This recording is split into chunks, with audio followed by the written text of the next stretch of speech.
Hello,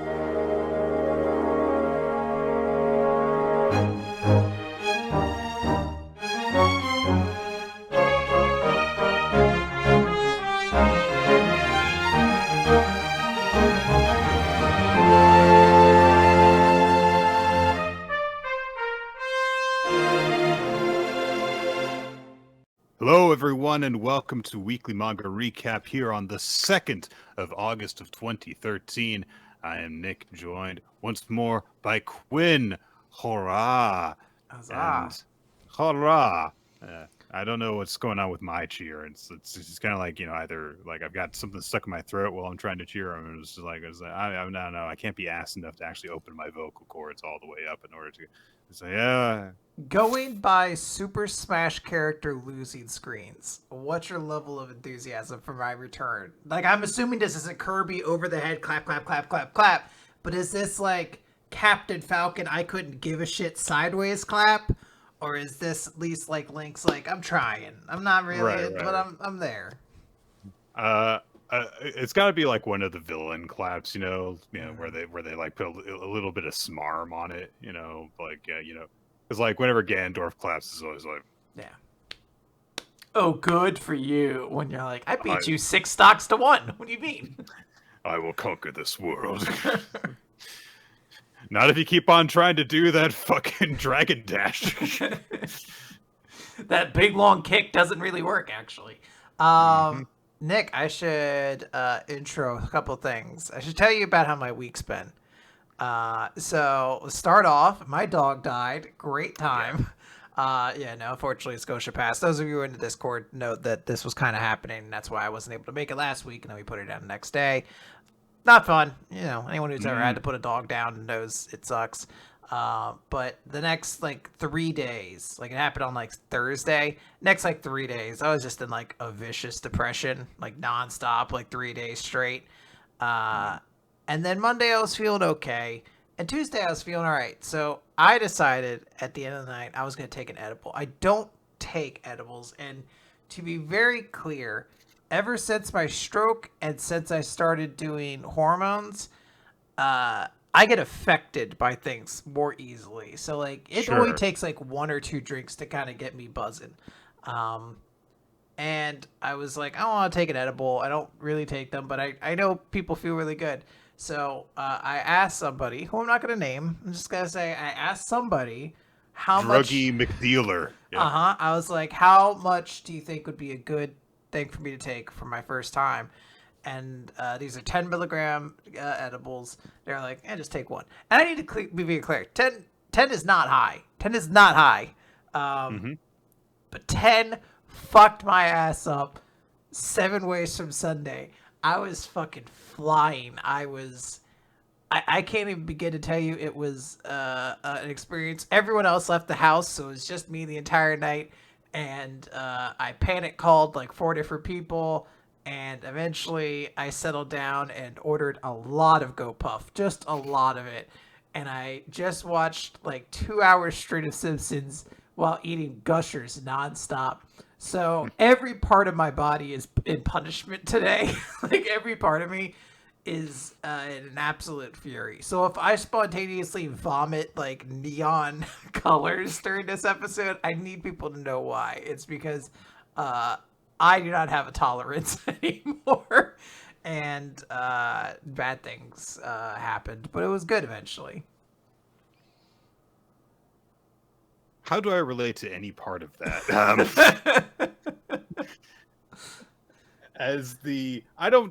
I'm not going to some people would describe as the lifestyle that I lead in terms of what I do and do not partake in as straight edge, but that is way too the words in that order sound too cool to describe any facet of my life. Even if you think that straight edge isn't cool, the words together are an effort to describe something cool. And for me, it's just no, I just don't do anything. It's not that I have any sense of pride or anything. It's just I'm scared. I'm terrified of what will happen. So I've just never gotten high. And so you said some things, and I'm like, well, I guess that's what happens when some people get high. As I said, like it's yes, when tolerance. you took the edible, that means that you'd have to chew it in order to affect the highness that you achieve. Yes. Yes, that's a big part. How much you chew it determines how high you get, Nick. It's actually like a mini game. It's like a Mario Party mini game. You have to chew it as much as you can. That way you get more high. It's actually a piece of gum, and the drugs are like the sugar that is part of it, so it dissolves off as you chew it. And the actual substance is like, oh no, there's just a gum that has no effect on you in the middle. Yeah. No, I had a good time eventually. It's just I've only done an edible twice in my life, and both times I've had the exact same experience. I took too much my first time. Mm-hmm. I spent the next like 2 hours in a panic state, and then eventually it was cool. And then I just ate a lot of food and watched Simpsons. So you know what? I think next time I'm just gonna go right to the watching Simpsons part. We're just gonna skip over the 2 hours Really? of like existential panic. This is just like a whole bunch of panic and money spent, honestly, just to lead something that I could do for free. I know. I was like, I spent a lot of money getting fucking gushers, which at some point in my mind was a good idea. Is there like a more expensive than usual way to get gushers? Like, Yeah, Go Puff. I don't know what that is. It's just a snack delivery. It's like DoorDash, but for snacks. Oh God. What? I believe it was exclusively made for people in my position who just spontaneously got high and are like, ah, shit, man, I need snacks. God. And you know what? I got them. I'm happy for you. Hey, what's important right now is I'm not crying, and I'm here to talk about manga. True. And That's true. Those are two things that were not true as of last week. So Yeah, that is true. I'm glad that you found something to do. I guess. Yeah. I'm just like going through like all of the things that I can say in my head, and it's like the whiteness of my brain is trying to apply very, like out of, like certain things you could say. It's like, oh, it's like I know how to react when someone's pet, passes. It's like, oh, I'm sorry to hear that, Quinn. Hey, you take the time that you need. I'll help you out if you need anything. We can hang out or whatever. But then it's like, oh, and I got high, and it's like everything else in my brain. It's like, do I send a greeting card about this? Like, congrats. am I supposed to rap at you like those people at high school used to do who would come in? They'd rap at you about why it's bad to do the Mary Jane. Oh my God. Did you ever have Dare come to your school when you were a kid? I think in grade school we did. But you end up like going into Catholic school. Every year my education was Catholic education. So if we didn't get drugs, we got some equivalent. I know there was somebody who told us we were going to go to hell if we listened to Eminem music. All right. Well, and I was like, all right, dog. Clearly, that was just a fan of whatever '90s rapper was a rival of Eminem's at the time. I mean, like, look, I started to. No, come on, Nick, give me a reference. Let's drop a name. DJ Fancy Fresh. You're like those big Eminem rivals, Crazy Frog. Skittles? Yeah, there was. One of the things I remember, because there was so much Dare programming that came to my school when I was in elementary school, but one of them was the Disney Crew, which was basically like a Jim Henson production. Like, there were people with like performers with a bunch of, Muppets essentially, and they all embodied, late '90s teenage stereotypes. Including there was one kid who was literally called Bad because he was the cool kid who wore a trench coat, wore a leather coat, so his name was Bad. But they ran into like embodiments of all these different drugs that you're supposed to stay away from, and they would sing parody songs and then be really scary. Like the thing that was cocaine was really just a weird brown skeleton guy. Yeah, it was weird and memorable. And That's excellent. Most of my experiences with guest speakers was always depressing because it was all Christian, like mhm. scare tactic stuff. Like a lady who came in and it was like an abstinence coach, so she was there to be like, I want you all to know I work with a client in Kansas, 11-year-old. She's having twins. All right? I want you to understand just how bad this is. I'm like, all right, chill out. You're kind of making sex sound kind of fun. I don't know. You have no What idea who you're talking to right now, but one kid raised their hand and is like, "Can she get an abortion?" No, that's also the no, devil's what? work. Why don't we throw out the baby with the bathwater? Like, yes, that's That's what we're trying to yeah. get at. We're keeping the bathwater. We don't need the baby so much. Yeah, because they'll use up all that clean bath water. Selfish baby. Fuckhead baby. I hate this kid. The only other one I remember is meeting someone from the Harlem Globetrotters. Oh, really? Yeah, like one of the girls at our school, I guess, was a big fan of them, and she was missing a leg, so she wrote, I guess, a letter to them, and they were like, we're going to come out. So it's not like the whole Harlem Globetrotters showed up and they did a game. Just one member of the Harlem Globetrotters showed up to be like, hey, we heard your friend here is super cool. We the whole team would have showed up, but it turns out the school didn't have a very good basketball team, so they couldn't put on a performance. Yeah, they were going to, but they took one look at our JV team and they were our varsity team, and they were like, nah, these sad fucks can't keep up with us. I almost feel like questioning you is like, do you remember which Globetrotter it was? Like, was it like, like an Tall. A tier? Tall. No, just one of the Globetrotter. So it wasn't even like an A tier singular. Are there different members of the Globetrotters? I just assumed. Yes. The most famous one is Meadowlark Lemon. But he's dead. I mean, so. Is he dead? I'm sure he must be dead because he was in like the freaking Scooby-Doo episodes from the '60s. So. Well, maybe. Oh yeah, he died, but he would have been alive at the time that we were in school. So, okay. All right. So maybe I met him. Well, I should say met him. I was in a bleacher audience when he showed up. Yeah, he eventually came to every single person. Meadowlark Lemon. Meadowlark Lemon. Meadowlark Lemon. So what do you do? You're a student? I play basketball. What do you do? You're a student? I play basketball. Every time stunned. You're a student? I play basketball. Oh, wow. That's great. Oh, man. No, I think as a child, I'm more excited to be a member of the Monstars, to be honest. That would be so much better. I'm like, oh my god, the one who covered himself in the basketball and then scored on himself?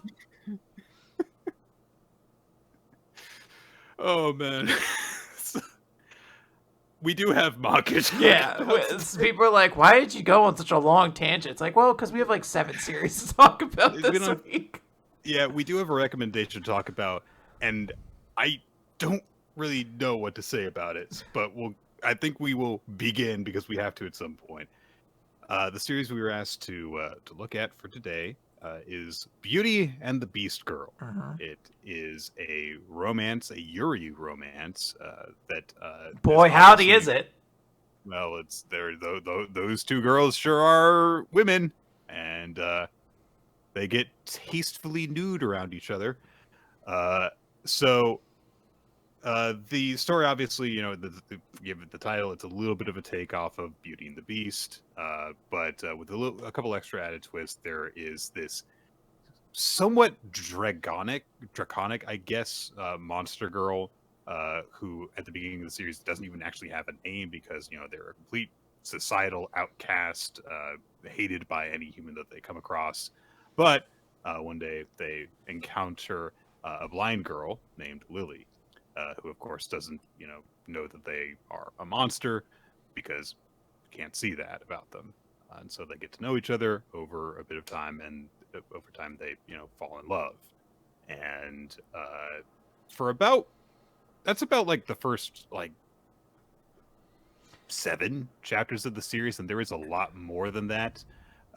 Technically, this is a series that was done on Pixiv, the art sharing Japanese website, by an artist called Neji, and then a a I'm not sure how much of it was collected in a volume form, and then published. But then there's a bit more that happens beyond that the artists kept on publishing like independently just on their Pixiv account.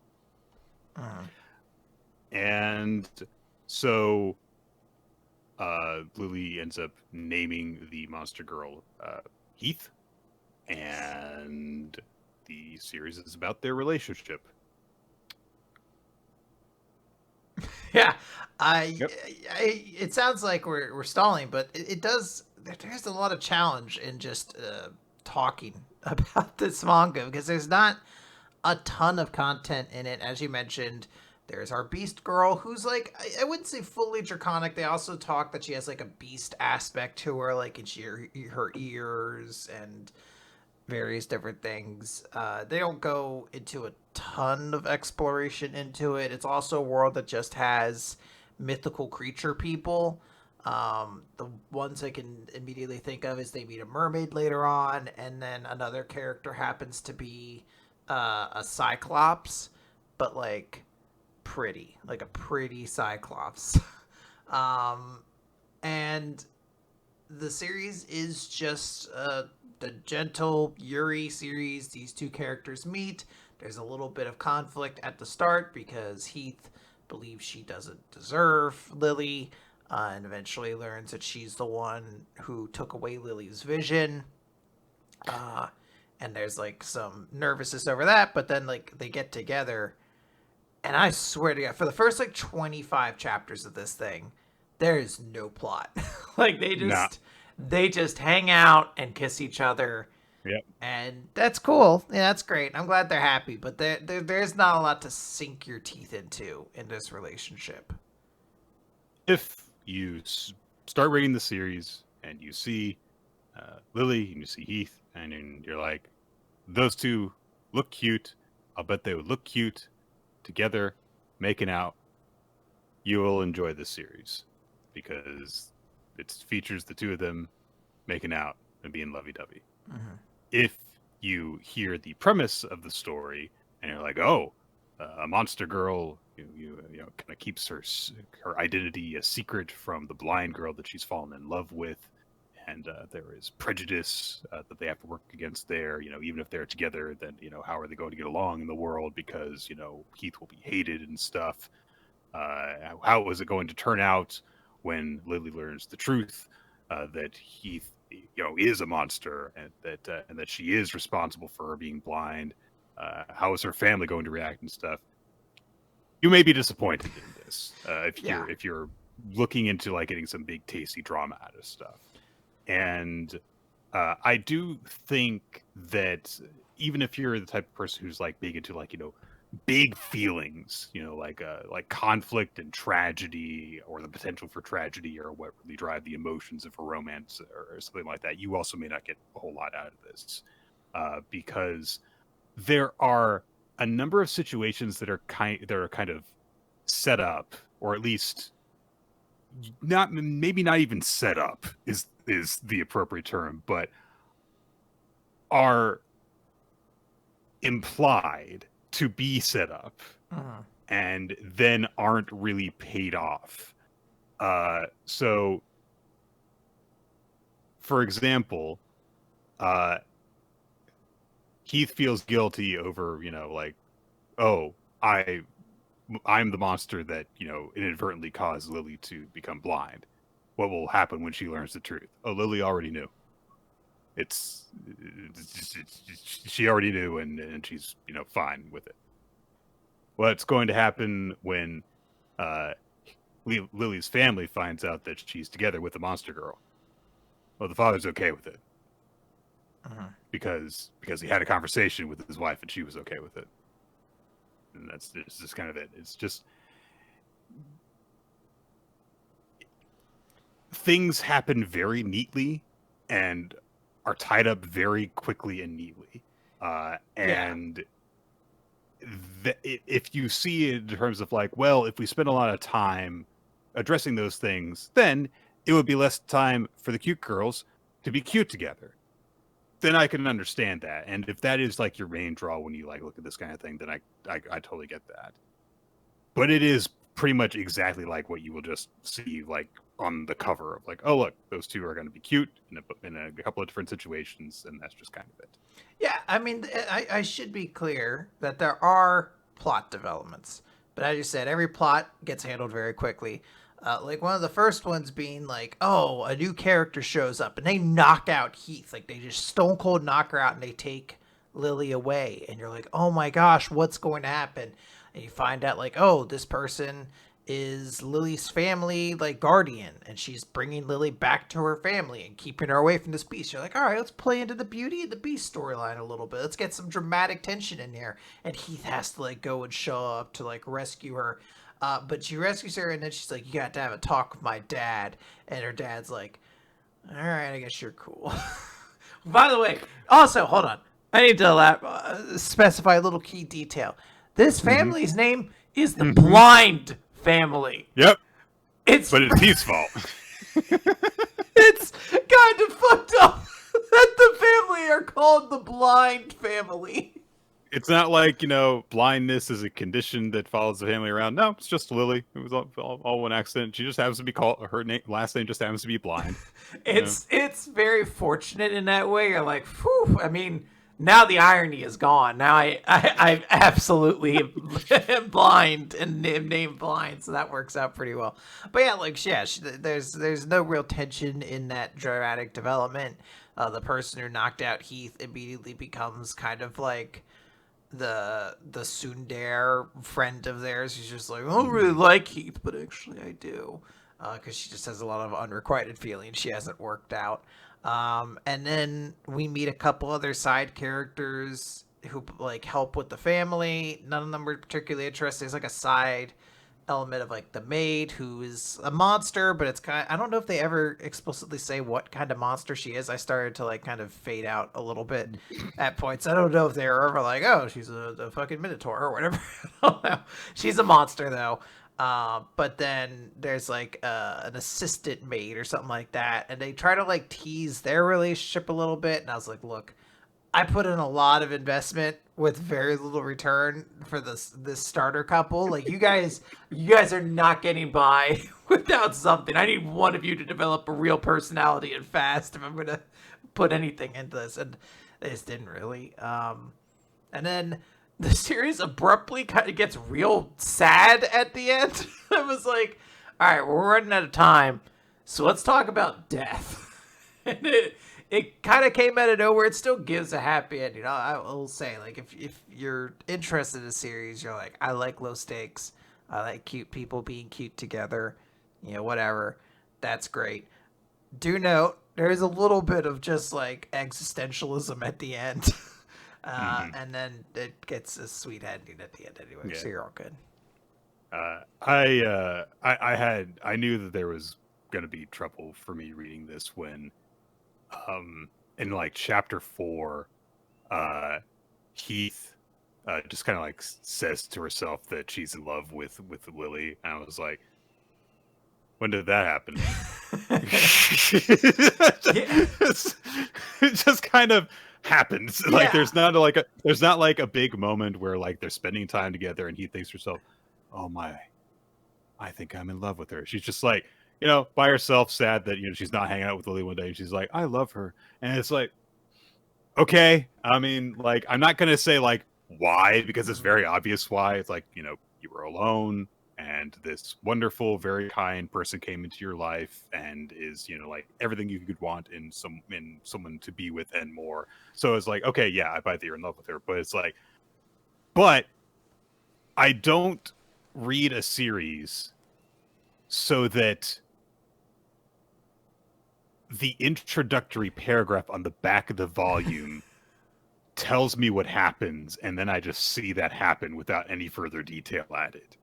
Like, it's honestly, frankly, kind of annoying that happens. I I think, yeah, because it is. There's a lot of stuff. I will say, like, that's part of the reason why I say, like, there's not a lot to sink your teeth into. Like, why these characters are in love with each other and have such a strong connection is not a thing that's, like, really explored. They just get together, they overcome the, like, first major hurdle in their relationship, and then they just kind of do stuff, and they'll kiss each other, Yeah. or they'll run into various like slice of life problems of the day, or sometimes they won't even run into a problem. Sometimes a chapter will just be them just being like walking around and be like, I kiss you a lot, I love you so much. And you're like, okay.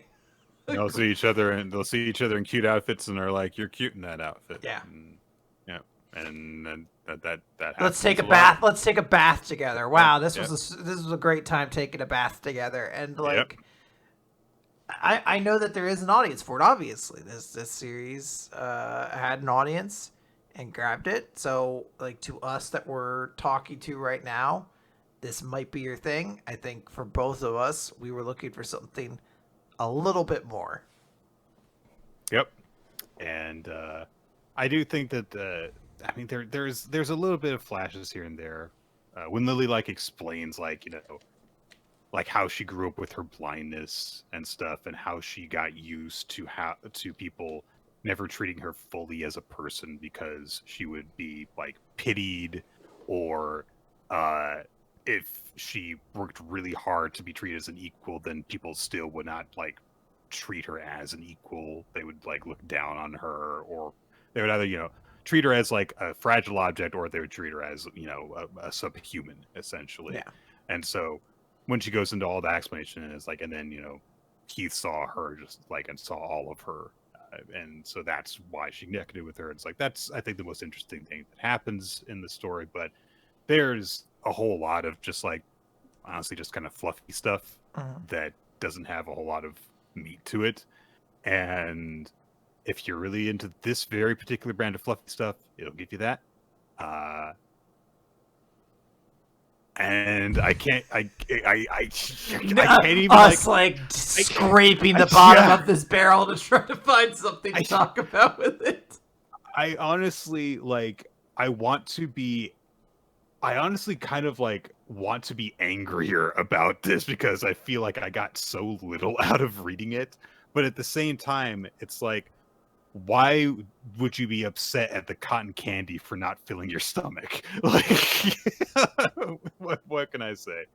Uh, so that's that. Uh, yeah, Yeah, like if you're looking for like the recommendation, I would say if you're into something light that's not gonna like test you or anything like that, you just want to see these cute characters be cute with each other, and you don't have like high standards for like, man, this sounds awful. I was about to be like, if you don't have high standards for writing or art or it's characters, but like, yeah, I guess I'm just saying, like, if you're just like, look, I don't really want to think too much. I want to read something simple and short and have a good time. Then like, go for it. You know. yeah, done. So, what do we think? So we didn't call this Ninja Presents Beauty and the Beast Girl. Are you gonna? How eager are you to accept the next Ninja recommendation? I'm excited. Honestly, now that we're done and not talking about it, I feel like I'm actually angry about having read this series than Wow. I was before we came into this discussion. Oh, no. You're like, maybe this is a Ninja X3I Presents. I don't know. I just like looking at it in the context of what it is, which is an independent artist just kind of put this on their online account, and someone decided to publish it. It Uh-huh. it's fine. It's fine. That lizard part of my brain that views every single work that I read as something that I have like an individual experience with is very upset about the individual experience I had with this. So that is the most that I can say about it, is that like this is something that I would never in a billion years have kept on reading as much as I did, except for this podcast, and that kind of makes me upset that I had to force myself to keep reading it. There's that level of like, there's only so much media that I have time on this earth to consume. And, like, a portion of it was spent consuming this thing that has left zero impact on my soul. Maybe one day we'll read like what is it? Mage and Demon Queen, I think it's called, which has it's a similar setup to this in some ways, but it's just got way more to it, including like humor. But I don't know. I'll just put that aside and not. I'm gonna just walk away from this before I get very unnecessarily upset about it. Okay, So, there we go. We're in a great mood. Let's talk about My Hero Academia. it's all positive vibes. Positive vibes Yeah. for this one. Whoa, let's keep these good times rolling, Nick. Oh man. So yeah, last week when Fernea very very kindly helped to co-host Weekly Manga Recap, she specifically said like, "Oh hey, I'm interested in catching up on My Hero Academia, and I'm not yet. So can we not read this chapter?" And basically everyone that she brought that up around agreed. Yes, this is a terrible chapter for you to read if you're not caught up. So this is chapter. Why are there so many burning bodies? You're like, well. Oh. So 395, built upon the joy of others. So all of Toga's twice clones are fading away, leaving behind, the actual permanent bodies of many people that were beaten the fuck up and injured and burned and stuff. Like we see like Endeavor shielding his family, and he's looking fine. He's looking great. He's doing great. He's having a great time. There's honestly what would have been a cool shot if we had actually seen like more of it, of like the twice clones fading away just as they are reaching out for Ida. And I think that's the first time we saw any of this, is just this resolution in this shot, and I think it would have been cool to see like more of the build up to that. But anyway, the hordes of people are gone, and so Toga, I believe, is doing this metamorphorically of slashing a twice clone with her knife. And the clone says to her, "Fair enough, Bubagawara was a pretty decent guy." And so Toga thinks to herself, like that, "Oh, I thought that the reason that I wielded my knife was, to become those I love, but I just wound up gripping it with rage and hatred." People are saying she was trying to kill Hawks. Oh yeah, that is Hawks. Sorry. It's hard to recognize some people when they're covered in blood. Also, he has no wings anymore. Yes. That was kind of the defeat tried to find him by, was his big set of wings. Or his clothing. Yeah, it was his wings or his goggles. One of the two of those. He doesn't have either of them anymore. And the funny thing is, I remember when the first time I read this, I understood that was Hawks. I just kind of have forgotten since the first time I read this. Fair enough. Anyway, Toga has like come to an understanding with Uraraka. And when you come to an understanding with someone, you got to be naked. So she's naked right now for the rest of this. And she thinks to herself, like, I was just, acting out of rage and hatred so that I could make this world easier for me to live in. And then she starts to go, because there's a blowback from using quirks while transformed, which was established like once previously. That's basically it. So we gotta remember, there's a blowback. So she goes, ugh. Okay. I'm glad that's over. Yep. Uraraka, while still conscious, uses her zero gravity so that all the people who are floating up in the air don't, plummet to Earth. She instead gently lowers them to the ground. And Toga, comments on this, and she says, you'll never let anyone down hard, which is, hey, double meaning. Mm-hmm. Yeah. So, and Uraraka, meanwhile, I was thinking like, shit, I've still got to keep moving, but oh my god, I have been stabbed so hard. Wow, that was a lot of blood. Woo! Turns out, shouldn't have let that much blood go. Shouldn't have done that. Toga thinks about how Uraraka got really, really nice about her smile and stuff. Mm-hmm. And then she looks down at Uraraka and says, you know you're going to die from all that blood loss, right? She's like, no, you don't need that much blood. You only need like a little bit. It's the same thing. I studied medicine. Actually, no, I studied karate from a man whose head was a gun. So, oh, you're talking crazy right now, Uraraka. Clearly, you're insane. So Toga, indicates like, yeah, you lost so much blood. And she also says, the League of Villains is going to destroy fucking everything. And after they destroy everything, I figured that that's going to be a world that'd be easier for me to live in. But, and she takes some of Uraraka's copious amounts of blood that are outside her body now. Yeah, that would be great if she stabs her. She's like, I need a little bit more. Oh, God, get some blood. She's like, it's kind of like a pool of it I'm in right now, but you got to do what you got to do, I guess. No, it's okay. After I stab you in this part, then the pressure will be relieved, so it won't. It'll balance out. It hurts right now because you're only stabbed in one side, but if I even it out with a stab wound on the other side, you'll go back to normal. So she says, like, look, I was really happy to hear what you said to me, and I know I said that we were just like fighting to the death, but the thought of a world without you, I don't like that.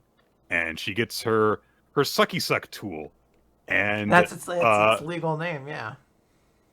She puts one end of it into her arm and the other half into Uraraka's arm after she has transformed into Uraraka by drinking her blood. And she says, to show you how genuine that feeling is, all of my blood is now yours to have. And blood starts flowing down the tube into Uraraka to replenish her. And she says, like, yeah, when I almost died, Jean saved me this way, but since I'm all out of Jean's blood, I gotta turn into you. If I can use someone else's quirk, my blood must turn into their blood too. And Uraraka starts to object to this, but Toga points out, like, what? I mean, like, I know you said the whole thing about how you offered, like, to give me your blood and stuff, or were you just kind of like, give me donations every day while I was sitting in prison? You would have been fine if you had just like tried to capture villains and stuff, but you could have just been a regular old hero, but instead you actually reached out to me like this, to someone who hurt lots of your friends and was trying to stab you full of holes. You're kind of weird. Now, Nick, I'm not a medical professional. I don't understand how this necessarily works. Wouldn't you want to close the wound, the stab wound she currently has before you start doing the infusion? Isn't it all just going to go out the same wound? Quinn, you can't gain blood and lose blood at the same time. It's one or the other. It's like a vacuum cleaner. It can't suck and blow at the same time. Exactly. So by injecting Uraraka with blood, she has forced her to go from put blood in mode. Yeah. So all those wounds and stuff are like, all right. Yeah, she's not in blow mode anymore. She's in suck mode. I don't feel comfortable using these terms. No, okay. Nick, let's talk about it. So Uraraka's in suck mode. No. There's so much fan art already. Stop it. What? With these two characters, one of whom is naked most of the time? Why would there be fan art, Nick? Did she stitch her up? All right, she's all good then. She's so good. What a Boy Scout, Yeah. I mean, hey, maybe she's been a Boy Scout before. We don't know. So, Toga says, like, look, I can't let you catch me. and I'm sorry for stabbing you. It's just there's something bizarrely sweet about it. I was like, I'm sorry for stabbing you. So straightforward about it.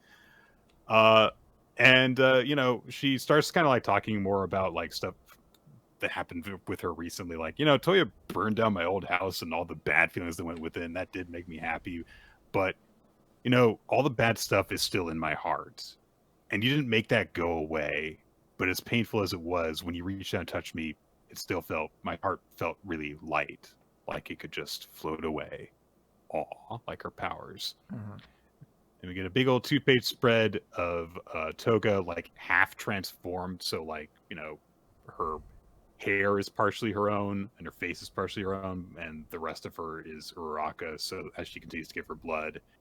And she says, thanks, you made me genuinely happy. And then she thinks to herself that, you know, I wanted to become other people so badly, so in fits of jealousy and affection, I drank all their blood.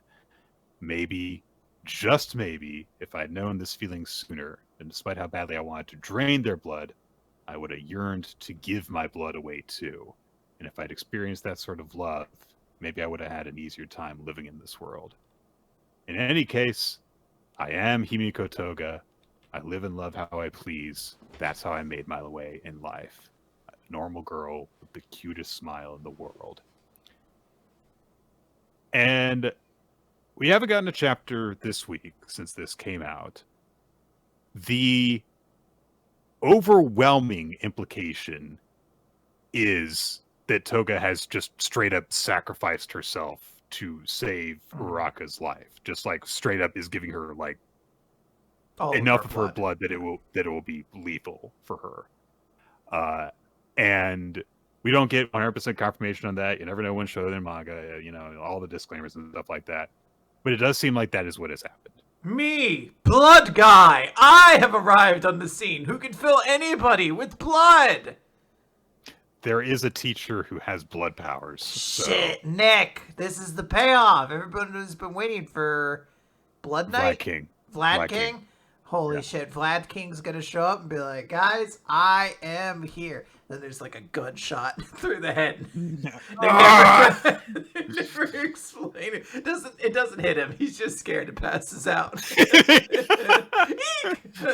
Boom. It comes off to this scene of a massive battle to the death with hordes of people that have, you know, are shooting each other with fire and stuff. I will save the day. Someone fires like the smallest gun in the world. Oh, it's scary here. I gotta get out of here. Guns! I didn't know there'd be guns in this superhero fight. I'm gonesies. Y'all should go home.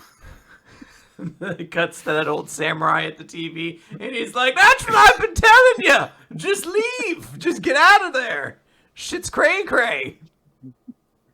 Oh, did you also, like, stop being a hero because it was scary? No, it was minorly inconvenient that you weren't all, like, giving me money to do nothing anymore. It started not to be worth the investment, you know? And I'm really into these NFT things now. I've got a couple monkeys that I think are going to coast me along until the end of this. Just make him even worse. So it's a quick way to make a character worse. Have them. Hey guys, this is a little cheating writing tip. If you want to make a character more of a dickhead, you just reveal that they've invested in NFTs. Like you're reading it and you're like, I don't like this Dracula guy. He preys on a lot of women. It's kind of bad. Also, he spent a lot of money on NFTs. I feel like this is kind of a dickhead. He's got all this, you know, wonderful art that he's collected over the years with his massive fortune and immortal life, and then just really, really shitty formulaic. He's like, sure, there's only one Picasso, but there's also only one monkey with gold teeth and a Nazi hat that I can own on my computer. Why does it have a Nazi hat? Well, I didn't choose what it would look like. Art's art. Let's not critique it. It was generated by an algorithm. Don't read too far into it. Someone's like, wait a minute. what were you doing during World War II? He's like, I kind of felt like there are bad people on both sides. Everyone's like, damn, Dracula could have stopped World War II. He could have saved so many people. But look at it from my perspective. Nobody was willing to invest in my NFTs. So what dog did I have in that fight? Exactly. I'm sorry. Where were we? This is a good chapter. Toga sacrificed herself so that Uraraka could live, and I am having them conflicted feelings again. It's more towards the positive end, I think, than last chapter, because I do appreciate how it does really feel like this is a really nice way to send off the character of Toga at the end of everything. There's a very big emotional moment that happens in this. There is like some feeling of catharsis that happens with her. From a more meta looking at how this fits into My Hero Academia as a whole, it does feel weird that this happens to the one female villain, but Yeah, I mean, I think it's fine. Like, death, but redemption via death is like a common thing in a lot of like supervillain stories. And it doesn't look like we're entirely going to do it. It does seem like Dabi is going to exist in some form after all this is done. right. But it does feel like this is kind of like where we might be going for a couple of these big fights towards the end. So I'm fine with it. There was enough emotion. I mean, this is what, like 2 months was kind of into this fight alone. Yeah. With different like portions and whatnot. So I do appreciate it. I think Toga looked, entertaining at the end. But I think in a long scale of My Hero, I do sometimes question some of the decisions that get done. But I think I've also just come to accept that we're not going to really address those. It's not. Yeah. This is just a superhero story. Kill them. They were a good guy at the end. They Understood. Quinn, did you know that Undead Unluck has a high school arc that's happening right now? Yeah, every fan fiction writer just had like half their work done for them. They were like, yeah. shit, my high school AU is already like done pretty much. Canon. It's canon. Yeah. So we are going to open up with Undead Unluck number 169, School, that is. And we open with class. Teacher is calling on people and calls on Chikara to be like, hey, do you know the answer to this? And immediately, Fuko raises her arm. And I love Fuko's attire where she has to tuck all of her hair into her school uniform. And it's just like, I know the answer. It's this. And we get a little bit of a flashback to like Fuko kind of explaining the plan to everybody. All these people that have to go along and just be dads and moms in this arc, basically. Right. Where she's like, look, like, I know last time we made this kind of sound like this is the most dangerous mission we're going to do, so we get to the payoff of it's a high school thing. But, like, legitimately, we don't know when Chikara's tragedy is going to occur. It could happen at any time. So we kind of need everybody to be around for this stuff. Inconspicuously, so we can be near Chikara at all times. We're going to befriend him. And Sean's like, okay, I mean, I get it. But, like, how are you going to be able to do this? Like, you didn't go to high school. How are you going to know what to do? And Fuko gives, like, this, like, smarmy look. She's like, I've read a lot of manga. I don't think it's going to be a big problem. Oh, Sean. Yeah. It turns out it's a gigantic problem. Fuko has no idea how to fit in with any of this stuff. Yeah. She doesn't know how to be a teenager, basically. Yeah. Everyone is immediately curious with her. We get a lot of scenes of basically like Gina refusing to let anyone near her and like covering her with Unchained as she hisses like a cat. Yeah. As Fuko's just like, oh, did I do something strange? And they're just like, no, but like nobody raises their hand to get called upon. Like that's just like not a thing that happens. Fuko's like, oh fuck, they did it all the time in my stories. What the fuck? Why are things changing? Oh my god, kids are gonna think I've been, I'm a big loser. I've been duped.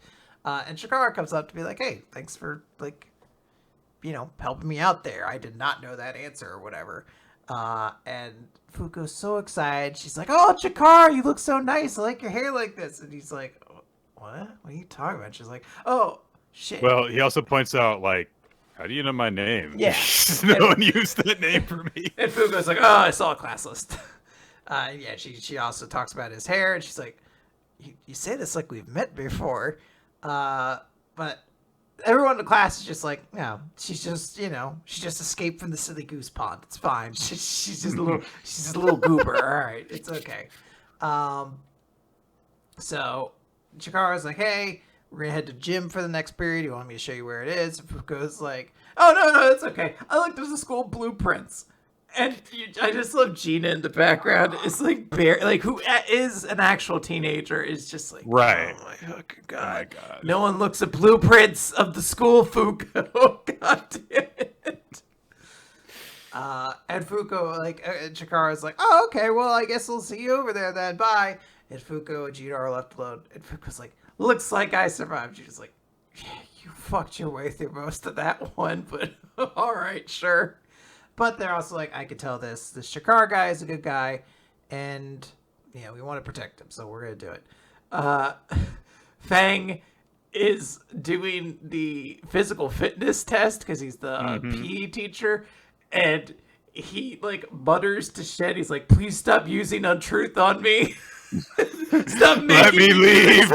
Stop making me do this. And Shen's like, if I do it, you'll run away. He's like, no, I've given up. Please still let me have some measure of control over my life. So it's like, all right, we're going to do back and forths, basically. Shen, give us a demonstration. I forget, what's the name of this exercise? Oh, God, it's the, I want to call it shuttlecocks, but it's not. I think it's like the perpendicular jumps or something. Perpendicular jumps, yeah, it makes sense. So they're like, all right, Shen's gonna show us how to do it. Fuko's watching. She's like, all right, Shen, take it nice and easy. And of course, he goes way too fast. Everyone's like, holy shit, this is really, really crazy. So Fuko's like, don't worry, I'll show them how it's done. And then she does it, and she's also way too crazy. We get another great shot of Gina. At all. God damn it. So they're like, everyone thinks they're weird. And she's like, all right, PE classes are a bust, but we'll make it up. The next class is English. And Fuko knows English really, really well. Everyone's like, wow, that actually sounds like native. And Fuko's like, fuck, at this point I have more experience with English than Japanese. Yep. So we cut to recess thing, and she's talking with a couple of her classmates who are, or her union members who are classmates. She's like, fuck, I'm staying out too much. This is really, really bad. And also, there's a whole bunch of people trailing Shen. And it's like, yeah, because you've been staying out too much. What's her name points out. Gina is like, some of your groupies are in there too. You all are attracting way too much attention during this. And like, oh, wait, we lost Chikara. What are we going to do? We got to shake these people off and get to the roof. And there's just a side joke that Nico and Ichigo are downstairs smoking and kind of just listening to all this as it goes on. They're like, kids, right? Yep. Wouldn't want to be them. They get to the roof and the door's locked. They're like, fuck, what are we going to do? Gina uses Unchanged to also, Fuko is like, but the door to the roof is always open and yeah. And they're like, stop fucking using manga references. So yeah, she opens the door with her Unchanged and slam it and leave the door closed afterward. Or they don't leave the door closed, but the people chase them, get to the top of the door, and they're like, oh, well, where'd they go? The only thing there is the door, and you can't use that door. So, it's always locked. Yeah. So they're finally at the top of the roof, and Fuko's like, oh, that's weird. I just realized the whole roof is fenced up. And Gina's like, yeah, I think every rooftop is like that nowadays. And Gina's like, you're starting to get this, you're starting to hate school because it's not really living up to your expectations. And Fuko's like, no, it's cool. There's so many kids, and they all have like their own dreams, and you know, the ones who don't are looking for them. Everyone's kind of having memories, falling in love, maybe competing with each other. Like, this is a thing that's gonna last a lifetime. It's as wonderful as I thought. And it's sweet because she is getting to experience like the one thing she never really got to. And she knows, she's like, that's why I'm not gonna let this tragedy destroy Chikara's school life. He's happy, so I'm not gonna let that happen. We're gonna find another way to get close with Chikara. She says that, and she kind of like shouts it. And as on cue, Chikara and like a friend walk up onto the roof and hear it. And he's just like, you want to share lunch together? And Fuka's like, oh, I didn't mean to outright say it, but no, I'll join you for lunch. And, she's so awkward. Yeah. And it just cuts back to Nico and Ichigo are just like, to be young and stupid. It's fun to see this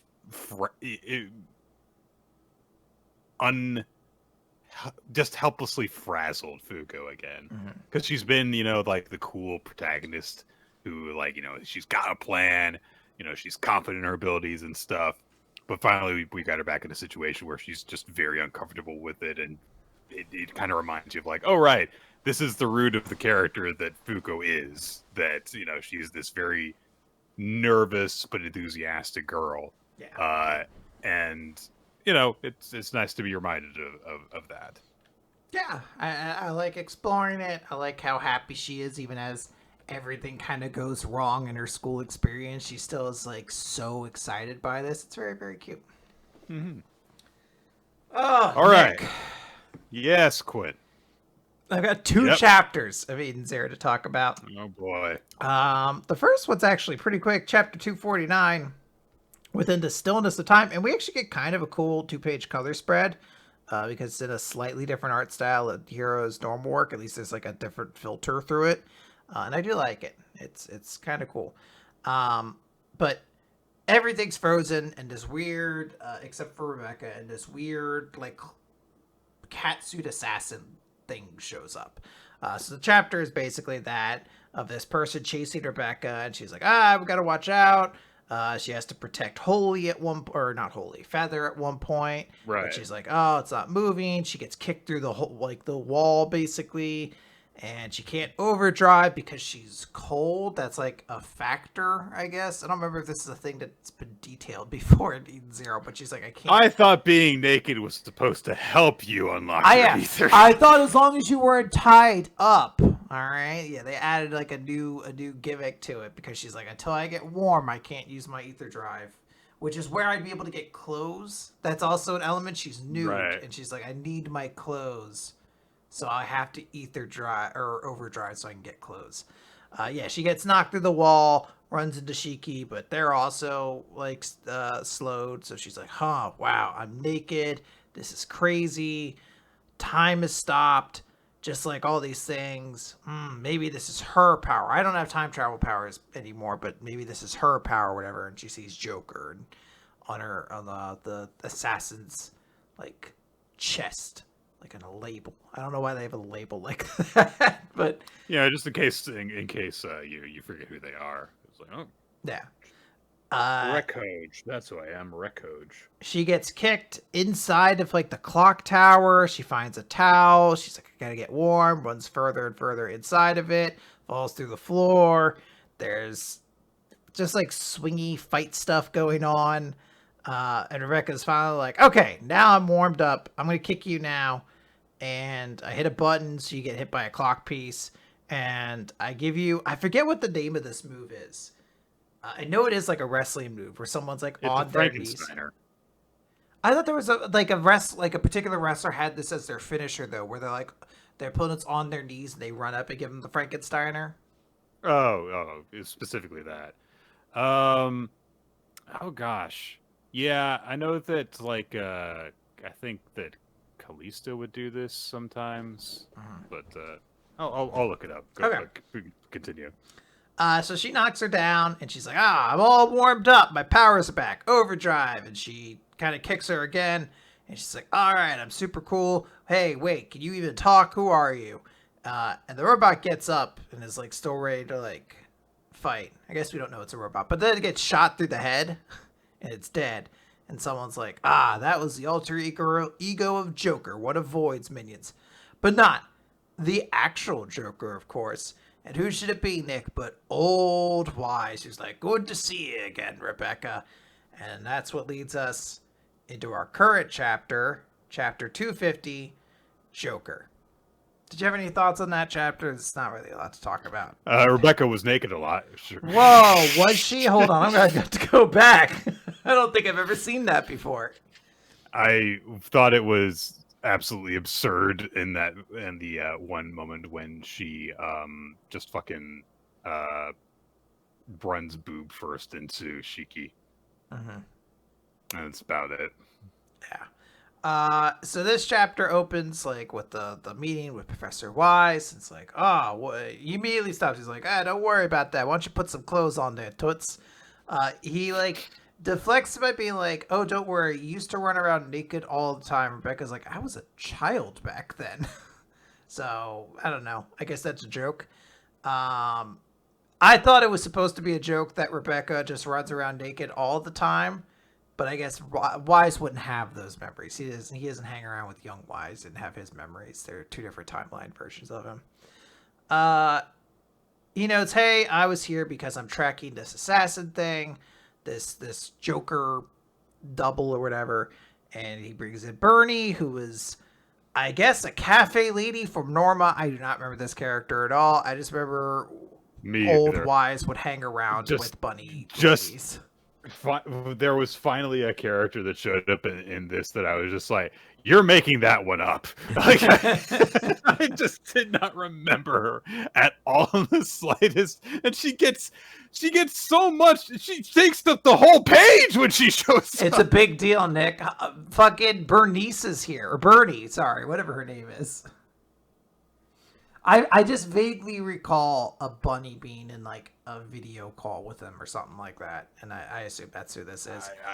I guess that I do kind of vaguely remember that, like the second time that Weiss showed up or something. They go through a long explanation about how Joker's power is sort of it's not exactly stopping time, but it's stopping time. It just has a range at which it works on, which is why Old Wise and Bernie weren't affected. They were outside the range. And immediately, because the robot's dead and they disable it, time returns normal for everybody. So we get instantaneous reactions of everyone who are like, wait, what's going on? Like, Feather's like, now being able to pick up on things. It's like, wait, that signal vanished. Why am I falling into the water? And then they notice it's the big hole. There's a bunch of stupid jokes. Feather is doing this thing. I don't know why. I guess it's her eye gimmick thing or whatever. She's like, hey, like Rebecca was here and now she's in the engine room. How would someone do that in less than a second? Also, there's two other individuals and one of them is... And why is such a weird line where he's just like, not that it matters, but could you cover up a little, sweetheart, while he's like... staring. Yeah, he's staring directly at her rack. And she's like, it's the same person as Mr. Wise. So the whole group meet up. They're like, hey, Joker's here. Turns out I was following an alter ego, but now the enemy's probably found Milt, so we should be on a watch out for that. I'm surprised to see my younger self here. I think Rebecca didn't get frozen because she's the priestess of time, which means that power is passed on from Rebecca's mom to her, which we already know. He does say something about chronophage. It was the priestess. That's what attracted chronophage that attacked over. It's just something to make Rebecca feel bad. Yeah, pretty much. It's all my fault. Not really. I just kind of decided to word it in that way to make you feel that way, but it's not actually your fault, so don't worry about it. Except in this one moment. Shiki asked maybe the most obvious question at this point. Why are you out chasing Void's minion, Professor?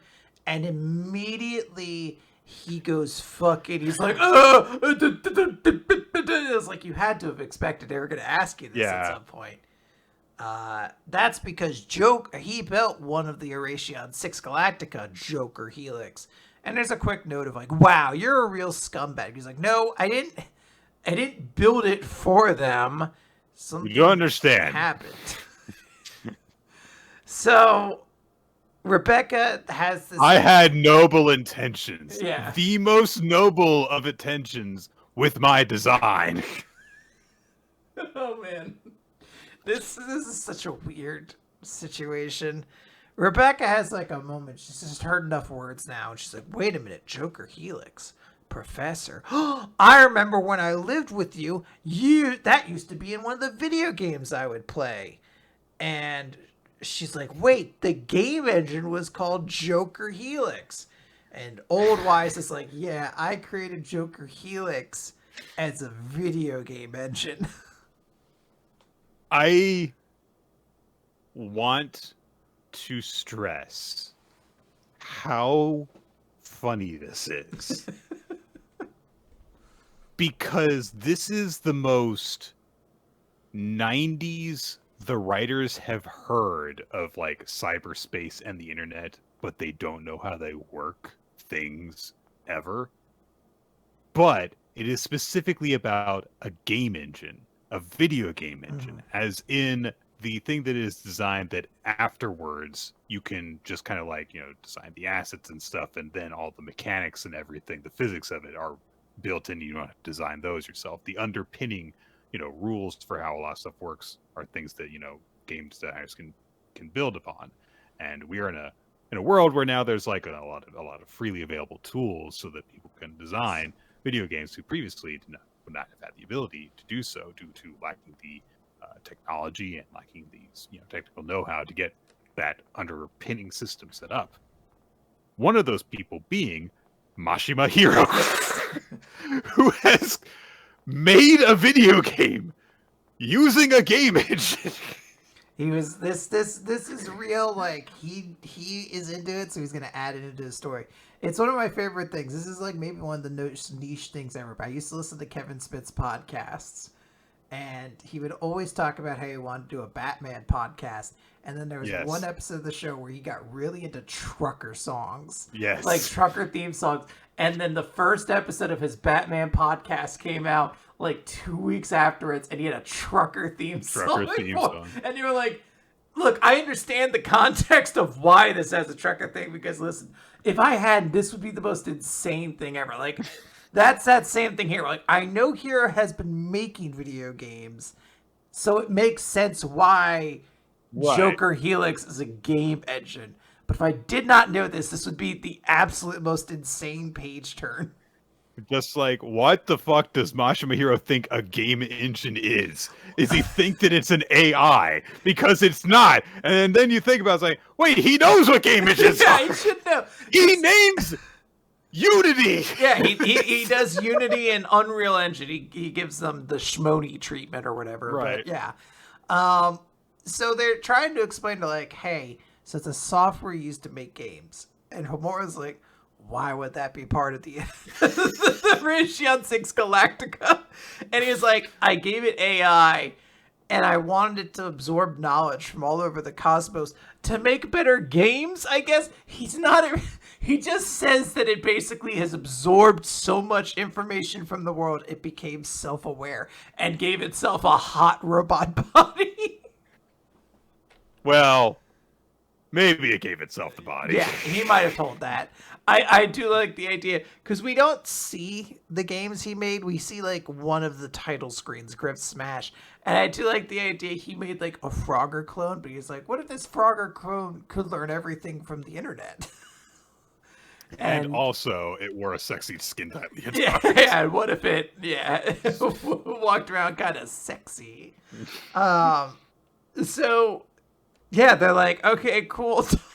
So your game fucking engine decided to gain sentience and became evil, and now it's found our planet. What are we going to do? Immediately, Joker Helix contacts in and is like, I am here to take the Mother Ether. I have assimilated. Yeah. And they're like, oh my god, did it just hack the system? Why did my towers detect her? Feather is saying. And Joker Helix just says, now no one would escape my rifted time. And it's like, oh, before there were ranges and that was the issue. But now there's like fucking 30 of these bodies. So everyone could get trapped inside of this thing. Yep. And so that's what's happening. This is so weird.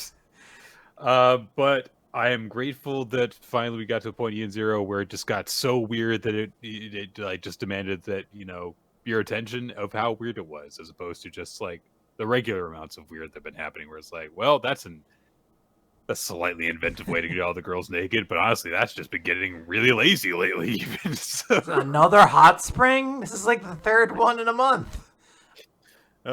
So yeah, they're going to fight the video game engine, which is evil. It's sad because honestly, it's not even so dumb that it's really funny to me. Like, it is a little funny. It's very silly. But really, the entire time I was thinking about it, I was just like, God, remember in fucking Samurai 8 where he created an entire fucking video game system to find the best samurai? I'm like, that's the level of stupid I wish this was. Yes. Okay. It's time for Akane-banashi. Story 72. Oh, no. You don't like 72? Changing time. Changing time. No! Time to do the changing because, oh, hey, look at the time. Crossing time. When you've done your crossing, well, now you have also done time. Wait, what? I know I want to change my time. I know I'd like to cross that time. Something, something, something, something rhyme, something rhyme. Boom. There you go. So 2 weeks ago, Quinn, I thought that Akane's story was over, but no! No, come on. No, it's still got, there's a little bit more. There was a big emotional climax. Last chapter, we got to see Shinta, Akane's dad, in the present for the first time. Also big emotional climax. No! Story's still not over. But just a bit more. The story actually finishes in this chapter. As we see that the wife in the story of Changing Time, gets food for her husband, is kind of thinking about him, then gets home, sees that there's a bunch of people gathered outside the place, and her fucking weird drunk husband is dancing kapore while someone plays a shamisen, and he's dancing around drunkenly, and so she's like upset with him and stuff, and then realizes, like, wait a minute, your sake bottle, I forgot to heat it up, I'll go warm it for you right now. Wait a minute, it is warm. And he's like, yeah, there was an udon seller passing by who heated up for me. Oh, so you must have ordered some udon from him then. No, I never do anything like that. What drunk wants to sit around slurping udon noodles? And then she's like, how could you be so selfish? You can't take advantage of the poor man like that. Is that a joke? I don't know. Everyone laughs at it. Maybe if you actually, if you're watching it, the inflection would get you. You'd be like, all right. Maybe it's just all the delivery, I guess. But so more of that is the story is continuing on. Jigama is watching the story on the stream, and he's thinking about Shinta, and he thinks that, look, the Shinta that I knew, he was too hardworking, he was very kind, and he could be fragile at times. When faced with the bad side of humanity, though, he had a knack for scooping up the warm human heart beneath it. He could speak profoundly about the weakness of the human spirit. When admiration and strength are the things that inspire you, you won't reach his true depths. But maybe she's finally left her father's shadow. And the implication, of course, is that Akane has started to, see that true strong spirit of his because of this self-examination that she did. And we get the big conclusion of the story, which is her. I don't really understand how things flow in this story at this point. It's kind of lost. I've lost the track. But the man's wife is like running around outside with the sake bottle in her hand because she's ready for a change. And when Akane reaches that beat in the story, Shigema thinks to himself, there's a nice flavor to this performance, and that what it tells me about Akane's Rakugo is that she's ready for a change. So it's about transformation and moving on and stuff. So bunch of applause for people, including a long extended rah. But our Rakugo Mag journalist team have a discussion at this point, because the girl says, like, I mean, I don't know, like, how to score this, because the two that were before her were, like, funnier in their performance, but I actually loved hers the most, so which one is better? And her companion says, well, does one have to be better? The fact that there are so many ways to enjoy it is one of the strengths of Rakugo. And so, yeah, very different performances. You can enjoy them in different ways. All that stuff. The performance is over, though. It's actually over this time. We're finally done. She comes back out. Actually, there's a little bit more. There is an epilogue if you like Marvel post-credit scene, yeah. Iron Man shows up. This is where I'd get in. I'd be like, holy shit, the changing time guy is going to join the Avengers. I'm putting together a team of people who sing songs that are not appropriate for the context that they're in.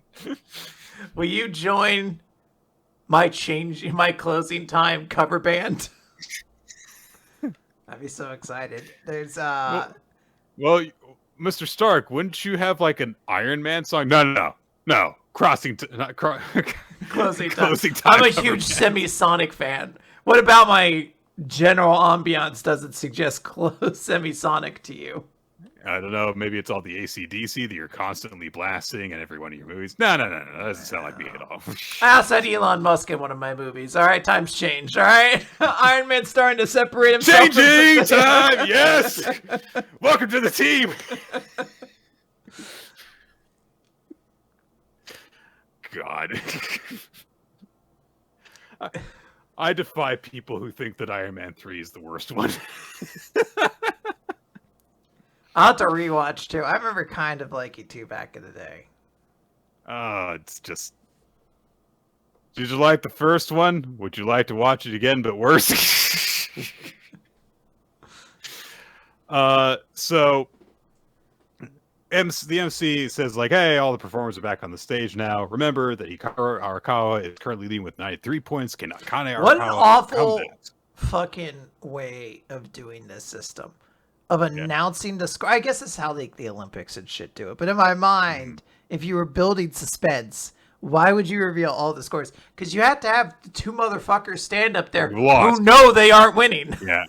This isn't Mario Party. Toad is going to show up at the end. He's like, here's a star for landing on a couple extra points for being just a silly little guy. But a bunch of people are watching, in person and also on stream, including Kaisei. Nice to check in with him. Nick, I'm sorry. I have ADHD. If this were Mario Party and it's the end of the thing, what's the random award you'd be given in your life? Like the very esoteric, I didn't even know this is a thing you tracked star award. Oh, in terms of like the point category that gets you the bonus star thing? Yeah. Or... like, it's like, what would be the small thing in your life Toad would be like, this is why you get a star, because you're the person who's done this the most or whatever. Are you talking about me personally? Yeah, you. Or you. Me? At this point? Yeah. I don't know. I've done a whole lot of really unnecessary sorting of stuff like trading cards and images and stuff. There you go. I do it so much just to pass the time. So maybe that's it. Passing time. So holy shit! You tied it all together. This is wonderful. Yeah. There's a lot of. The announcer sees that the commercial break at the end of the finale of the reality show is coming. And so like the person who wins this episode and the first season of Rakugo Mania, who will win the prize that all of them want, has been decided by our judges who have tallied the scores and decided that this person who has won this is intensely frustrating. Like, I remember getting into this chapter and being like, all right, cool. Like, we had the big, nice conclusion last week. Time to find out the score now. But, like, last week was, like, the emotional conclusion for us. This is just getting things out of the way. And I just kept reading. I was like, still haven't gotten that score yet. And then get to the end of the chapter and, like, Akane's point total is... Next chapter. Either higher or lower than Hikaru's. Could also be the same, just because that's very likely a possibility here. It feels increasingly likely at this point, especially after that conversation that the journalism team had regarding, like, hey, you know, maybe one isn't necessarily better. You can enjoy them in different ways, kind of thing. Yeah, but that's the note we're ending on. It's like, oh, big cliffhanger, and it does feel like I don't really care. I don't care. It feels like the audience member, got what I wanted out of this. I got to see that Akane had a new understanding of her dad, had made a huge evolution as a performer. There was a big video game metaphor last time where it's because she got both fire and ice magic, she was able to unlock a door and get a sword. Like, to see the actual score she got in said video game at this point is kind of underwhelming, because, like, no, I saw her do the cool thing. I don't care how high the number gets at the end. Yeah, I mean, I will say I do genuinely like the moment of, I always forget her teacher's name. But Shigema. Where he goes, it just explains why he finds Shinta's form of Rakugo so charming. And I do like that little speech. But the rest of this chapter felt like a lot of padding to not give us the score at the end of it. Like, this is one of the few times I feel like Akane-banashi kind of missed on the pacing here. Like, I don't know if we needed another chapter to drag this out. Particularly because, like, it feels like the chapter is quite naturally paced, and then we do just hit that as, like, and let's just drag this out for a page and a half. It's just did not have to go here. I mean, I think that a lot of this has just been about, like, you know, because we have had this entire thing which is about, like, different, like, routes you can take in order to achieve, you know, your goals as Rakugoka and evolve as a performer. And then we had that reminder as well from the journalists in terms of, like, oh, you know, it was like maybe one isn't necessarily better than the other, and it feels like that's kind of bringing home the central conflict in the story between the Arakawa schools, where Isho had this in his head of, like, look, people like Shinta are not suited to be Rakugo performers because they did not fit his vision of what Rakugoka should be. Whereas now we are being presented with this idea that, like, well, just because they're different doesn't necessarily mean one is better than the other, and are hammering that point home for this big thing in terms of, like, hey, here's all these Arakawa school people competing with each other, and they did things very differently from each other. So that feels like it's going to be the big thing that we're going to end up taking from this in terms of how this fits into the central conflict of the story. But it was very nice to see all the individual elements of this. Yeah. Getting to know Kaichi better, as kind of underwhelming as it was, I did like some of the visuals in Hikaru's performance as well. And then, you know, Akane having this big emotional breakthrough. And the guy with the braid was also there. So it was good. Yeah, he's our favorite. I think this is a fine arc, everything like that. I think we should have gotten the score in this chapter or something like that. Last week. Yeah. But it's fine. Let's talk about Blue Box, Nick. Blue Box! It's chapter 111, Reward! So Taiki and Chinatsu have done the dishes after having some dinner together, and then Chinatsu is like, hey, Taiki, why don't you go take a bath? And we get a note that she's gone back to addressing him as just Taiki-kun again, when before she was just getting more familiar, and he utterly failed to match that energy because Taiki's, you know, a shy boy who can't do that. But then he's like, "Oh, I usually take my bath around this time, so it's normal. But I've never felt so nervous about it before, dude. She's not gonna like join you. Calm down. Yeah. She's very patiently waiting for you in the other room. But he's like, "Oh my God, we're alone in the house, and we're boyfriend and girlfriend now. Okay, it's fine. It's fine. I'm sure by the time I come out, everyone will be home anyway. What is wrong with you?" It's so funny. Like, it is this idea of like a young kid who doesn't quite understand, like, knows these things are supposed to be like have a feeling of taboo to them, but he can't like express why. He's like, "Oh my God, I'm taking a bath in a house where just me and my girlfriend are here. This is crazy." He doesn't have any thoughts. There's nothing in his mind that suggests where he is like conflicted. He's just like, "I'm taking a bath and my girlfriend's here. This is fucking wild." And then like, yeah, he just moves from scene to scene. He's like, "Oh my God, she's blow drying my hair. This is insanity." There is something kind of bizarrely perverse about his reaction to it, because he's like going like, "I don't deserve this slice of heaven." Well, yeah, she's blow drying his hair. Yeah. And she says like, "Oh, this is kind of like part of my birthday plan for you." I'm like, "Oh, I'm gonna do this, kind of treat you." And of course, yeah, it ain't just for Taiki, because she's like, "I get to touch his hair this way."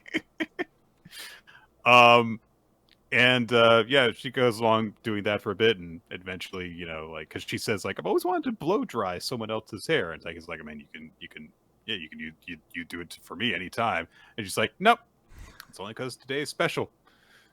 She can't be allowed to indulge in that forbidden fruit too often, Taiki. She's like, "I'm not a whore."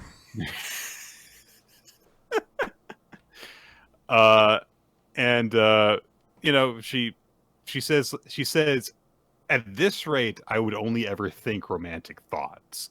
And Taiki starts to turn to be like, "What are you talking about?" And she's like, No, face forward. Don't look at me while I'm doing this." But she says, "Look, I really like getting to do this with you, but we both want to go to nationals, and if we want to go there together, this is our last chance. This is the last year we can do it." And Taiki is me like, "Oh, I wish I'd been born a year earlier so we could have like had more time to do this kind of stuff together." But Shinatsu says, "Look, I'm going to be doubling down on practice starting tomorrow, so once in a while, reward me with things like this," which is very sweet. But she's like, "No, this is a reward for me." She just lets that slip, and he's like, "Wait, this is a reward?" "Yeah, because I get to ruffle up your hair." Aww. And then he's like, "Well, let me ruffle your hair." "No!" I love it. That's like my favorite part of the chapter. She cries. She's like, "Don't you fucking dare." "No."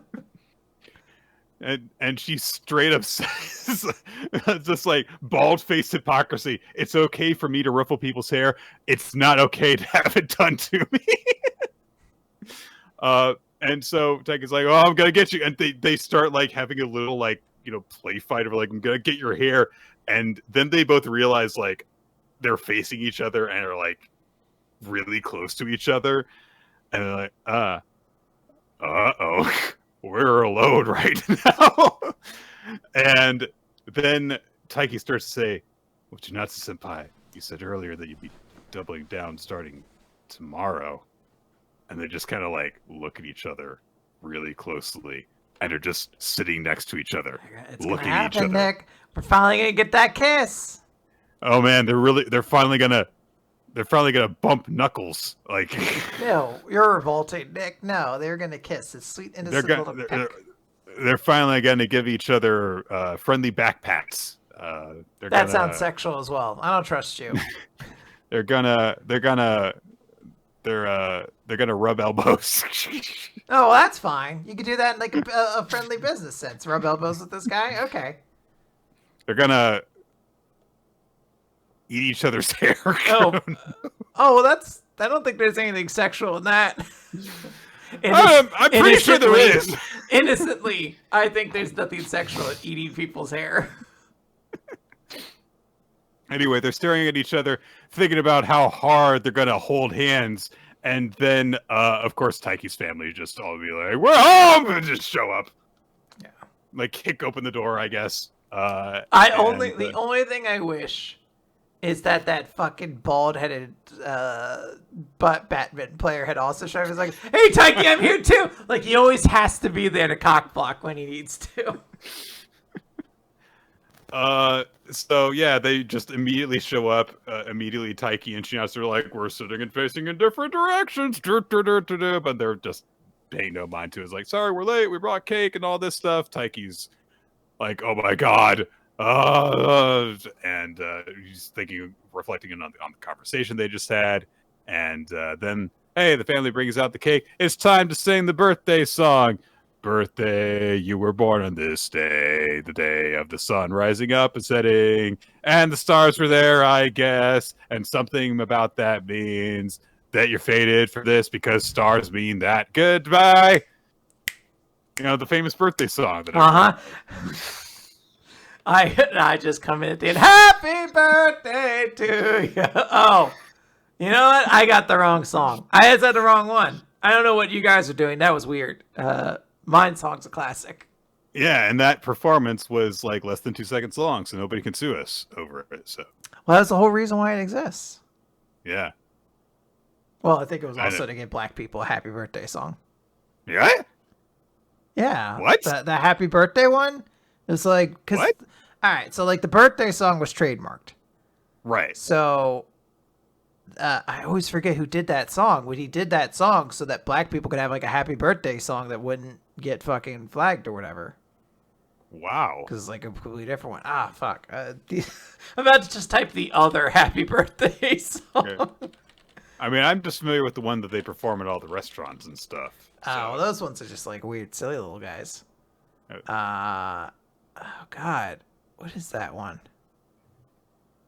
Well, now I'm at 20 different alternative birthday songs. It's got to be here somewhere. 50 Cent in the Club is the first one. And he does say it's my birthday in that song, so I suppose that is a birthday song. That's concerning. These are not... No, I can't find it. I forget who it is. Anyways... It's been a birthday for Taiki. Taiki's going to bed on Stevie his birthday. Wonder. Fuck. Why am I so dumb? Taiki's got a birthday gift hanging on his bedroom door, and he's like, "This wasn't here when I got changed."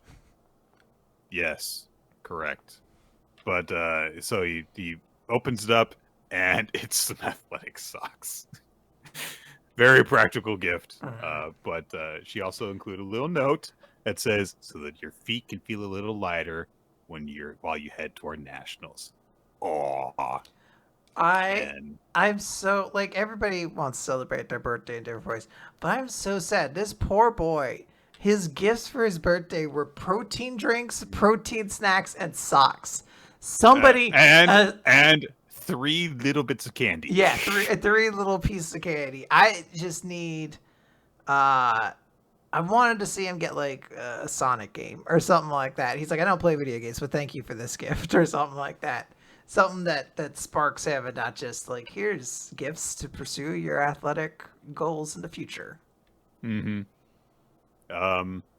Yeah, but it's a sweet little chapter, and it is nice to be reminded, like, no, guys, this is also a sports series. I know that it doesn't get brought up very often, but this is important to us.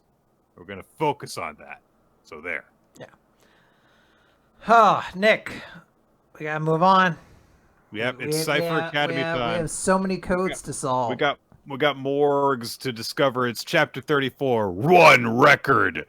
That's a match for 1,000. We got a cover page of Toshisai crawling under one of those like army training net things, and she's got a bunch of bullets in her hands. Gotta get those bullets. Well, those are our normal hair ties. Right. So I do love that she's gripping onto them in the moment as though she's like, if somebody's on the other side of this thing and I need to kill them, I do have these.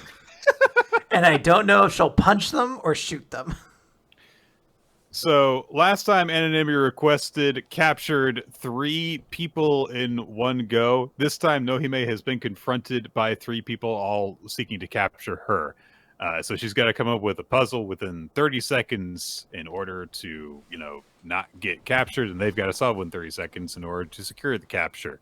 So some trash gets talked, and eventually, while Nohime just like calmly sits at her little table, having some tea. She finishes her cup, and then she says, I'm surprised the count hasn't started yet, though. Don't you commoners even know how to count? It's like, all right. Jesus. y'all are stupid. You can't count. So they're like, all right, fine. The count starts now then. And so Nohime spends some time just calmly, like, pouring some more tea and stuff, and everyone's like, what the fuck is she doing? She's not doing anything. But before the 30 seconds end, Nohime stands up and she gets up on a stump and she says, now allow me to present your code by shaking the very assets of the natural world, the air of the forest. And she sings something sounds. I do like how she's like, I use nature, I use the air. So, then she says, like, what are the names of the vehicles that were indicated in the song that I just sang? And it's just like strings of sounds together. And so first off, there's a whole thing of like, I see. She interpreted the timing of things in this way so that she had time to do stuff, whatever. It's fine. So everyone's like, all right. So they just kind of like have a completely silent conference just by looking at each other, or they're like discussing the possibilities over, ways that, the code could be there. But they each come to slightly different conclusions because one of them thinks like, oh, it's a weather balloon. One says it's an airship, and it's a fighter aircraft. But again, none of them say this. They just kind of like, again, silently communicate to each other. And Nohime says like, you can think it over for as long as you like. And please don't worry, I haven't begun counting your 30 seconds yet. And then she looks creepy at them. So it's like, all right. So all of them realize like she created one question with 3 possible answers in it. And that kind of gives her the leeway to decide that each person has a specific answer that she should be trying to get. And so then if we present our answers this way, she can say, oh, no, you didn't get your answer. So they're like, yeah, we'll come back later. Yeah. And fight you one-on-one, to be very good. Yeah, please allow us to face you one-on-one, because you kind of fucked us on this. Then Yugata emerges from the bushes, and she says, "Oh, hey! So I found someone from Class C, one of the rules enforcer classes, and she said the answer is probably no. Like using things like weather balloons and airships, let alone fighter aircraft, is against the rules for the game of tag. So don't do that." Yeah, I love that. Just like, hey, before you do anything stupid, they definitely said you can't do this. Yeah. So Yugata apparently supposedly missed all of that, and she's like, did something happen? No, he says, no, nothing at all. I simply enjoyed some graceful singing with a charming group of ladies. Sips her tea. She gets a little fucking like name box with a little tag that's like generosity rating SSR. That means very rare. Because all of her opponents had generosity ratings, as in like, how nice they were about the competition, and she actually was just like, no, you guys can just leave. Yeah, instead of getting your asses kicked by me. Meanwhile, Ero's like, maybe the next combination will get them. I love it. He's not. There's no puzzle solving. He's just like 0921. No, 0922. No. The 3 people that that Anonymity requested captured have shown up, and Yosai Mura is with them, and says like, yeah, so Anonymity-san captured them. I don't know exactly what happened. I just kind of found them walking through the forest, so I put them under my protection with a code battle. Yeah, here's what happened, says one of them. the beautiful girl, anonymity, dragged us right into a battle against Class F's leading private. Can we not comment on the fact that she was like, yeah, I put them under my protection for the code battle, and Oroha hears this and goes, oh, I wouldn't mind being captured by her too. And you're like, what? Dog, you horny? I never knew you were horny before. This is like a new character trait for you. I believe without any wavering thought in my head that he just thinks that Yosamura is cool and thinks it would be fun to hang out that way. That's probably true. For a moment, I was like, "Ooh, Roa's just a little bit horny. He likes Dami mommies. All right." Maybe having this chain around his ankle is unlocking some thoughts. Yeah, for he's him. like, "Ooh, you know what? Now that I kind of got a little taste for this, maybe I could try some handcuffs." They're like, "Roha, the competition." Oh, right. We'll do that later. I hope nobody swipes my tail. Oh no. I hope I don't get led to prison. Blush. Why'd you say blush? I didn't know if it would have been clear enough. So that all happened, and they're like, so she fought while protecting us and ended up getting captured by the snake team. And she left a message with us, which was, I made a stupid mistake, all right, so don't come to save me. And we see that Enemy Requested has been captured by their capturing team with the bagheads. So, yep. Yeah. Yeah, she's like straight up being held hostage. She's got the blindfold on. I don't know if the blindfold says anything. It says morality ordinance. I do find it kind of funny, the intensity at which the bag people do these things, and her just being like, I'm being held hostage. Please don't try to save me, because I kind of made a dumb mistake here. What are they looking at? A camera. They sent a message, right? Well, I guess they didn't. I don't think they sent a message through a camera. I think they're just staring out of the panel. Well, maybe. Maybe they're trying to intimidate you, Nick. All right. How do you feel about that? I feel like I will be concerned if they come at me with their farm implements, because we did see them using those earlier. So it'll depend on if those are involved or not. What if the next chapter is just hostile? They were just like, yeah, we're just gonna be really violent and gory for one chapter. Wow, like, there's just like fingers getting chopped off in this. You're just sitting there like, I mean, this is a competition. I think it is expected she's supposed to go back to class after this ends, right? They're not actually gonna kill her, are they? Hey, you want to solve the puzzle now? This is a fine chapter. It's, you get to see Nohime be kind of cool. It's kind of what we already saw her before, but I guess I do like her just being so chill about everything. Right, with that, while continuing the whole thing of like, this girl's scary. So, yeah. Let's not talk about new Exorcist because we need to end on some kind of note for this episode. So let's talk about Tenmaku Cinema. We want to end it on a different note than Tenmaku Cinema, which is just like, you're really gonna end soon, aren't you? Really end soon. Hectic Shooting is the name of this chapter, and yeah, it's like just stuff. They get shots done at the beginning of this. Like there is something that would have probably been the basis of an entire separate chapter, and they're just like, all right, we got it, good. And then they discuss briefly like, oh, we need a scene like that's shot like during the rain, and the pros would do it with artificial rain, but we don't have those kind of resources. We need to wait for it to actually rain before we do the shot for the pedestrian crossing in the rain. And then they're like, oh man, we got to do a beach group trip shooting though, right? During vacation, it's every team's dream. And they're like, all right, yeah, but we'll be working when we're there, guys. We've got so much to do. Then they bring up because like Karai just mentions when Akitsu brings up like, oh, I'm surprised you have the time for this, and she's like, oh well, by sheer effort I wrapped up a bunch of my scenes in a row, so she just worked really hard and just got all of her work done so that she would have time for this. and my mother just happens to have a business trip. And then they're like, wait a minute, your mom, wait, that's, your mom is the CEO of your agency?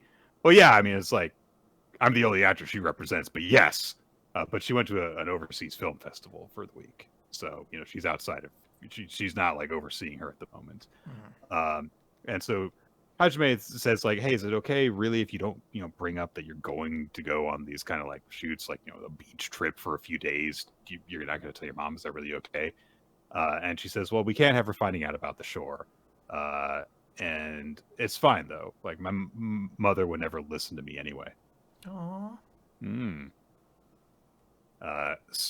So they kind of established that, and then like, all right, so we got to do another scene now where it's nighttime, and this is the scene where Nagisa and her friend Aina sneak into the school and set off fireworks. And if we get caught, it's going to be really bad. So we got to shoot this really quickly and get out of here.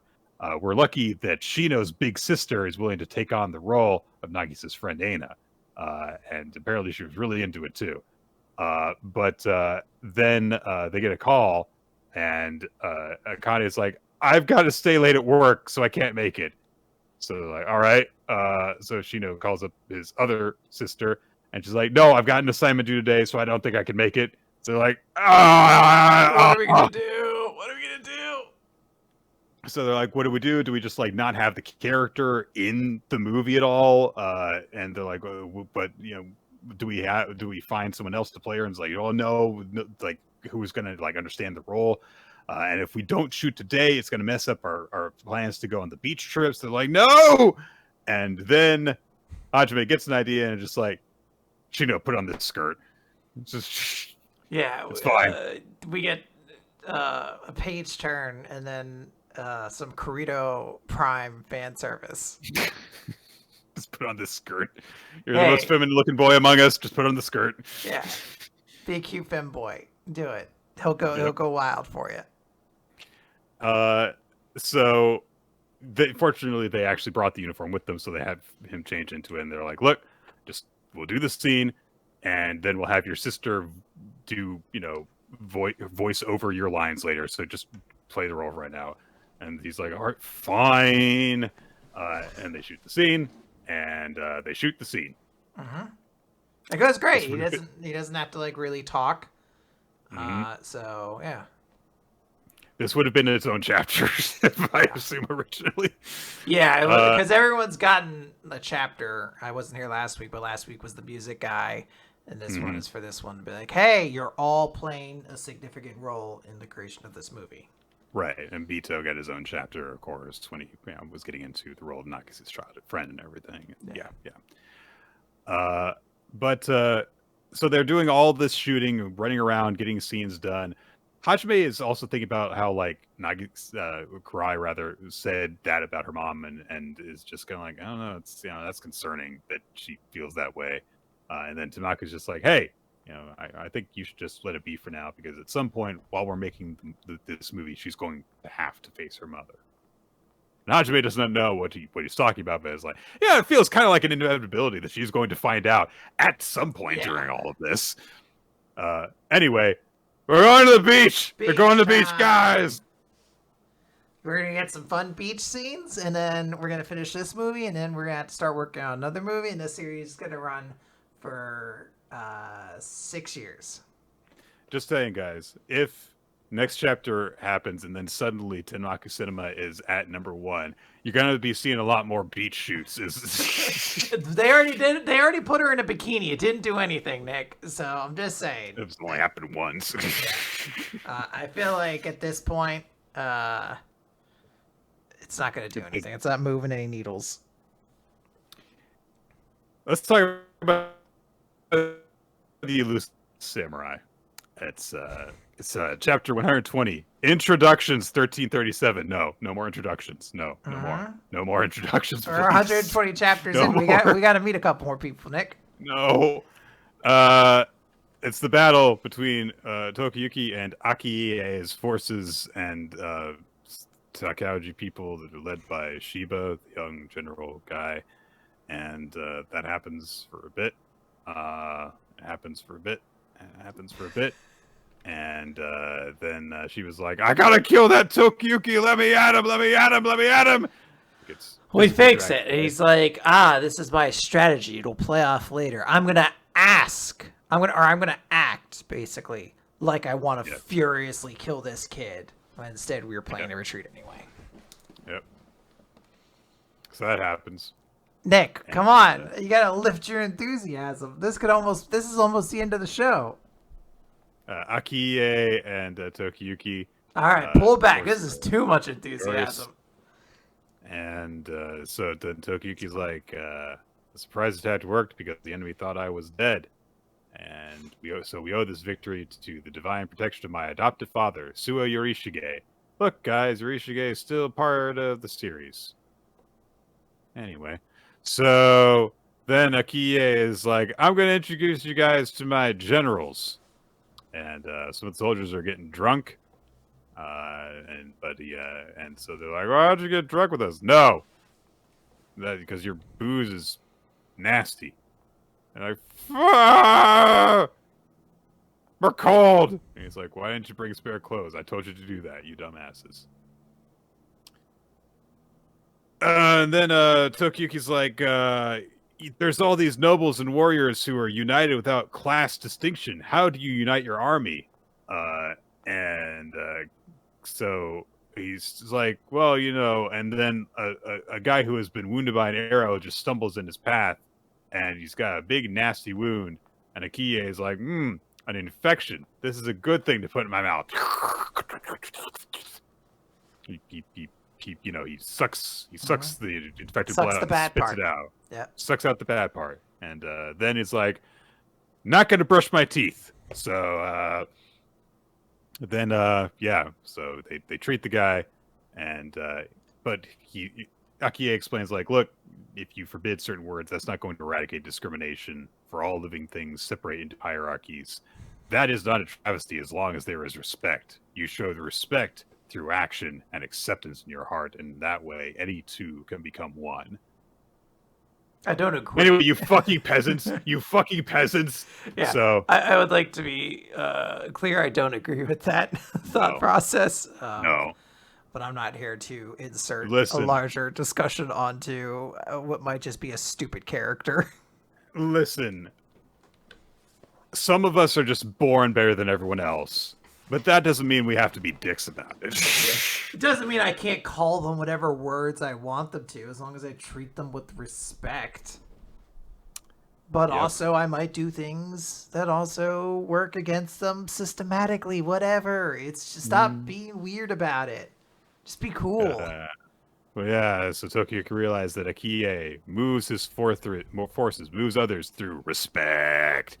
So, and we get more narration about Akie as this series desperately tries to get us used to the idea of him just being a character who is going to be heavily involved in the series going forward. And then he introduces his generals and is like, look at these guys. Their facial hair looks drawn on. It's awful. Both of them. So awful. One guy didn't look at what he was doing with the marker, and the other guy just held the marker on too long. Mm-hmm. So they're introduced. The guy with the stupid mustache looks at Tokiyuki and he says, as a noble, I outrank you. Cool. Yep. And Shizuku's Nick, like, you see Professor Peanuts is here? Mm-hmm, I do see. Hello, Professor. What a tired looking boy. He's so sleepy. I'm so sleepy. So Shizuku has some suspicions about these people because she's like, we always run into some real loonies. I mean, it's like that guy with the stupid mustache. He introduced himself by saying, I'm better than you. So, maybe that's your weirdo guy. There's not going to be anyone weirder than that. Anyway, it's the baby-faced guy who has been in the series recurringly, who kills people very violently. And he's one of the generals. And he introduced himself as Yuki Munehiro, slayer of men and women, young and old. Is it the same guy? Hooray! Or is it supposed to be someone different? I mean, it's either the same guy, but he's a little bit older, or he's someone who looks very similar. Okay, I know, like, a level of time skip had passed. It's been a couple of years. But, So. like, that guy before he did, like, I don't know, his hair looks gray now. So in my mind, I'm like, he's like an ancient old person. And I'm like, I don't know if that's necessarily the case. But. And also there is someone who is observing things from the shadows and is cut to very, very suddenly at the very end of this chapter. Doesn't say anything.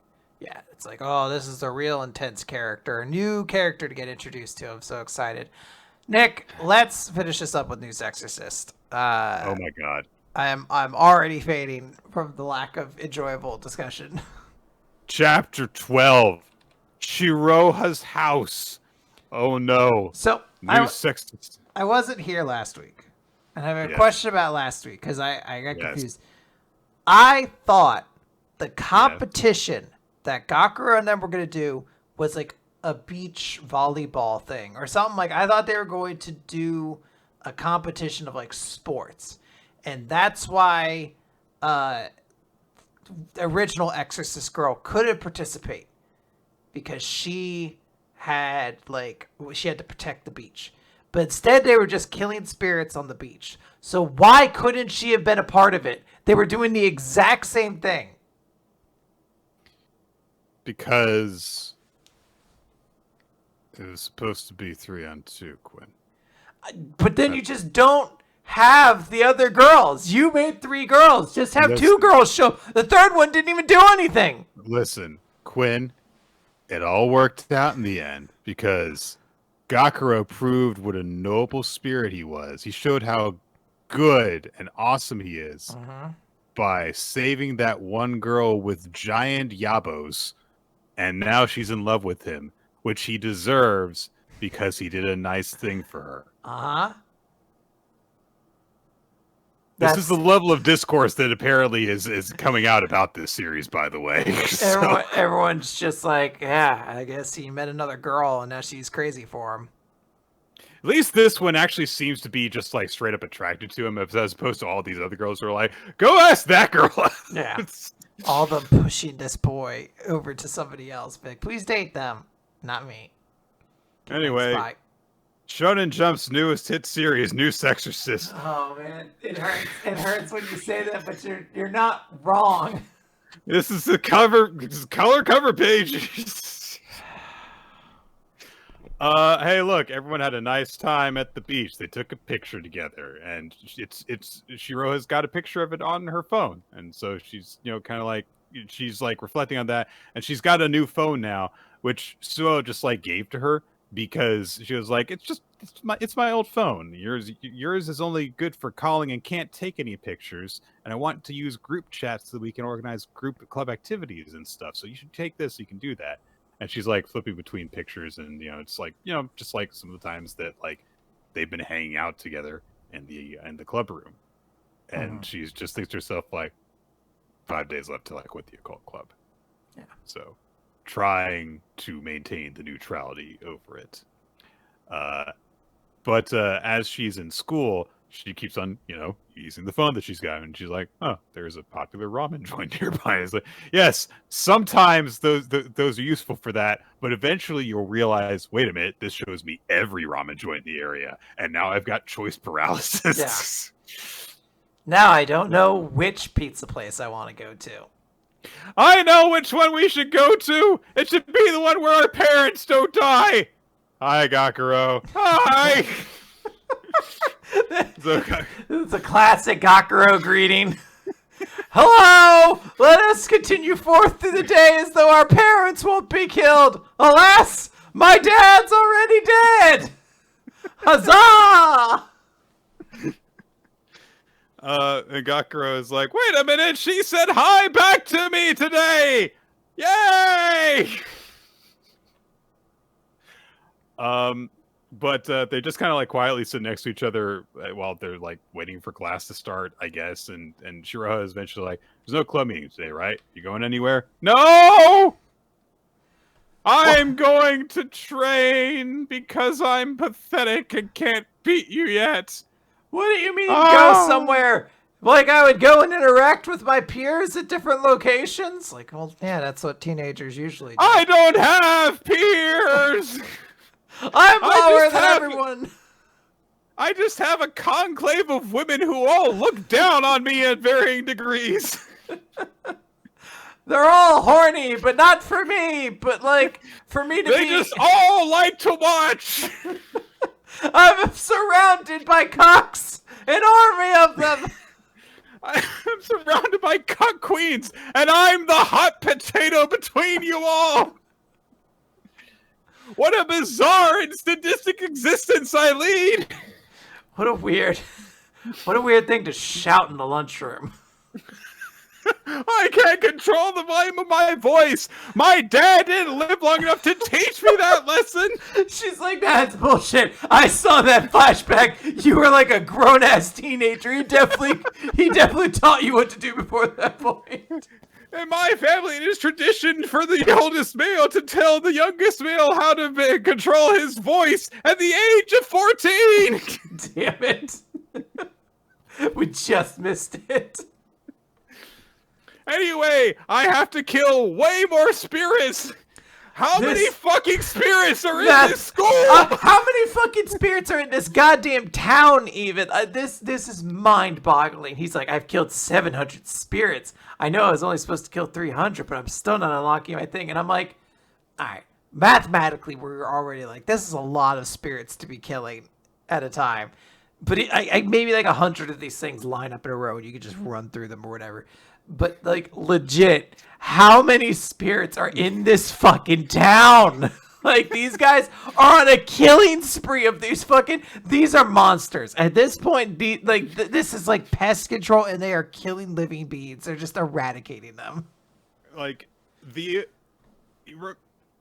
when making comparisons between Exorcist little series, I mean, it's like, look, I'm not trying to deliberately draw comparisons between this and Bleach. But if you think about it in this way, every hollow in Bleach, except when we got to the Menos Grande and those all looked the same, every hollow was designed in such a way that it's like, all right, this looks different from the one that came before it and the one that came after it. A lot of them had, unique personalities, especially if they talked.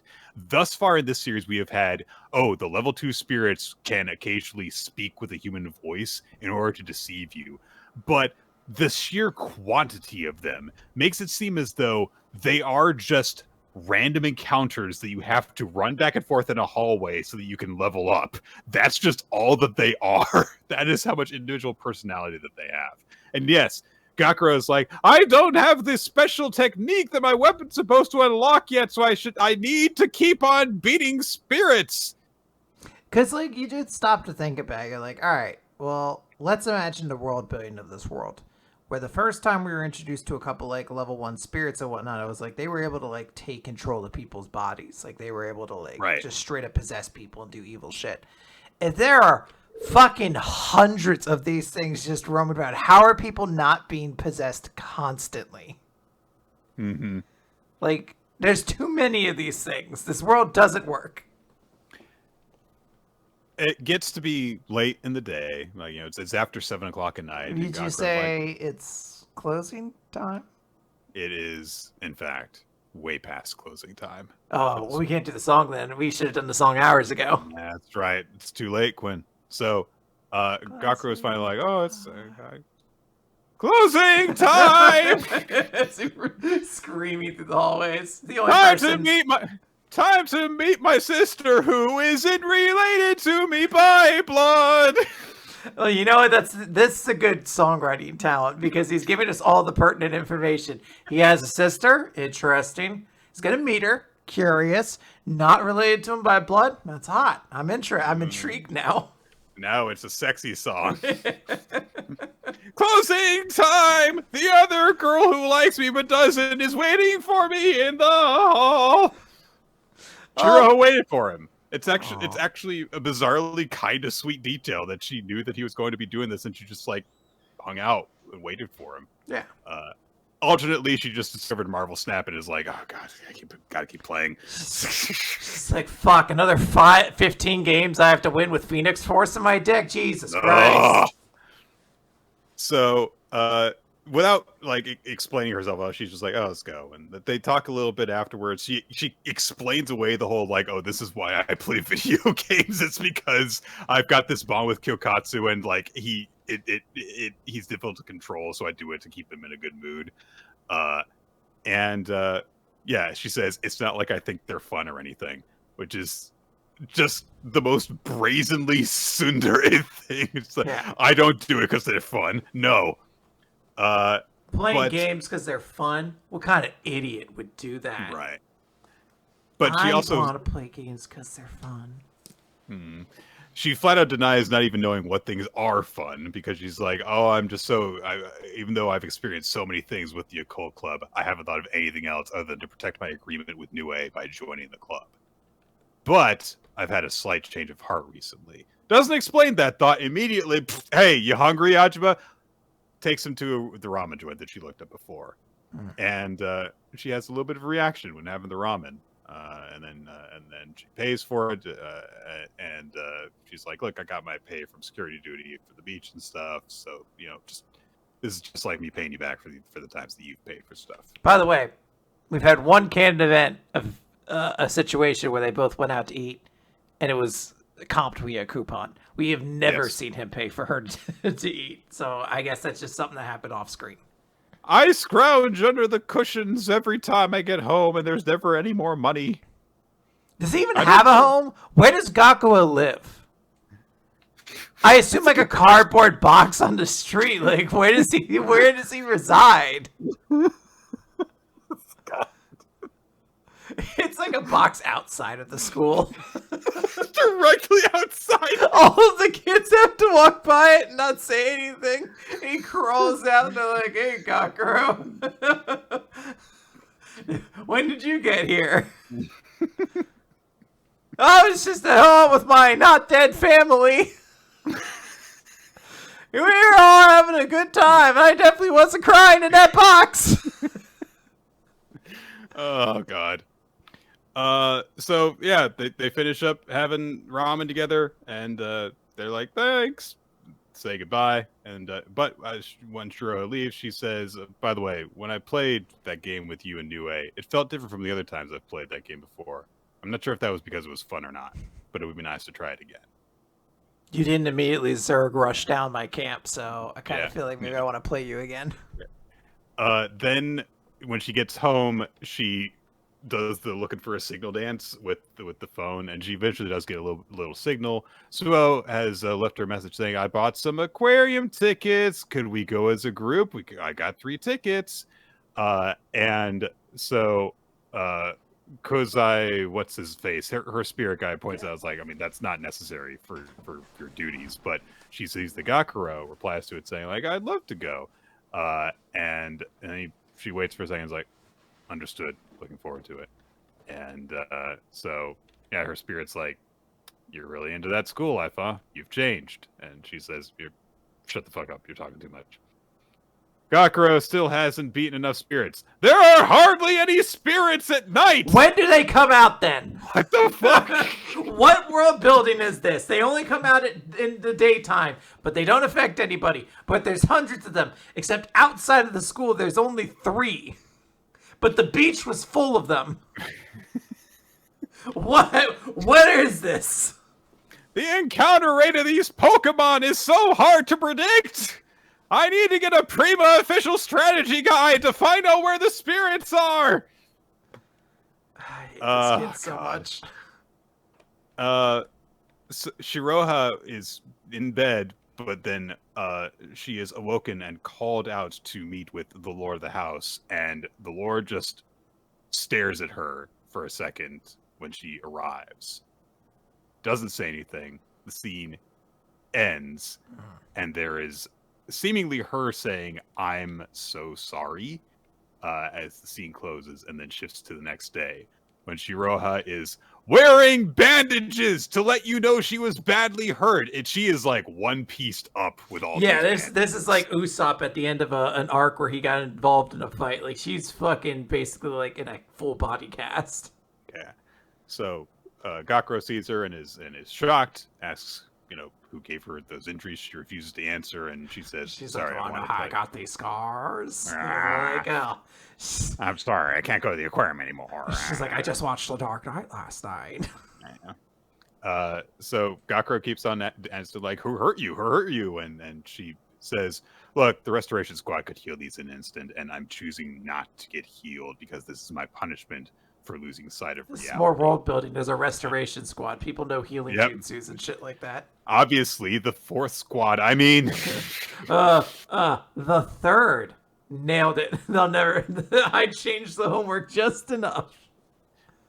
Meanwhile, back at I believe her home, the phone that Suo gave her has been ruined. It's been horribly broken up. Like smashed. I've never seen this. That phone is like a battle wound all the way straight through it. It's been smashed so hard that part of it's just gone. So Shiro says to Gakuro, like, "Look, I know that I told you to befriend me, but can you refrain a little bit? As in, we've gotten so close that my family had decided I needed to be punished for it. So can you back off a little bit because it hurt me?" And Gakuro realized, like, I'm such a fool. Yes, all I ever thought about was winning against Fujino. Her family, which raises people with such a serious mindset. Her family, which deals out punishment for hanging out with others, even just a little. What would happen to her if she failed her mission? I never even gave those things a single thought. I have to get stronger, not just to win against Fujino, but also enough to protect her from her family after she fails her mission! Because she's a lady and she needs protecting! Yeah, this is you're in Shonen Jump. This is what you gotta do. Yep. Power starts to surge off of Gakuro, and we cut to Nue in her little secret room, and she senses this and says, "That was quick. I kind of planned that it would take him the whole 10 days, but you were really giving it your all. You were able to achieve it on your first try. You've done well, Gakuro. And Gakuro has unleashed the secret technique of his hollow weapon, and it's on fire a little bit. It's different. ... Question mark? I feel like we cannot stress enough what a wet fart of a big power-up this is. First and foremost, I don't know why. This feels like a fundamental flaw to not do it in some scene where there's like an intensity to it. Like he's just in the middle of a conversation like, "Ah, shit! They were mean to you! I'm a fool! I'm stronger now!" Like it's just like there's not a dramatic pace to it that makes this exciting. He just whines about how much he's an idiot and then unlocks his new super special secret sword, which looks the same as his last sword, but I think it's on fire. It was also kind of making me think like, oh, is there like everyone points to certain details of this. So I was like, oh, is that his arms are black now? Is that he's got a second sword? No.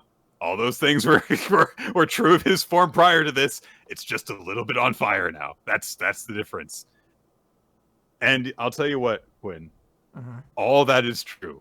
Everything about the shortcomings of this chapter, those are all correct.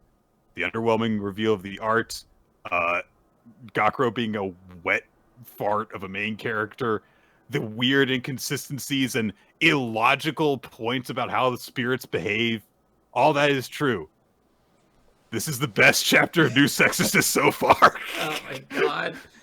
I mean, you're probably not wrong, but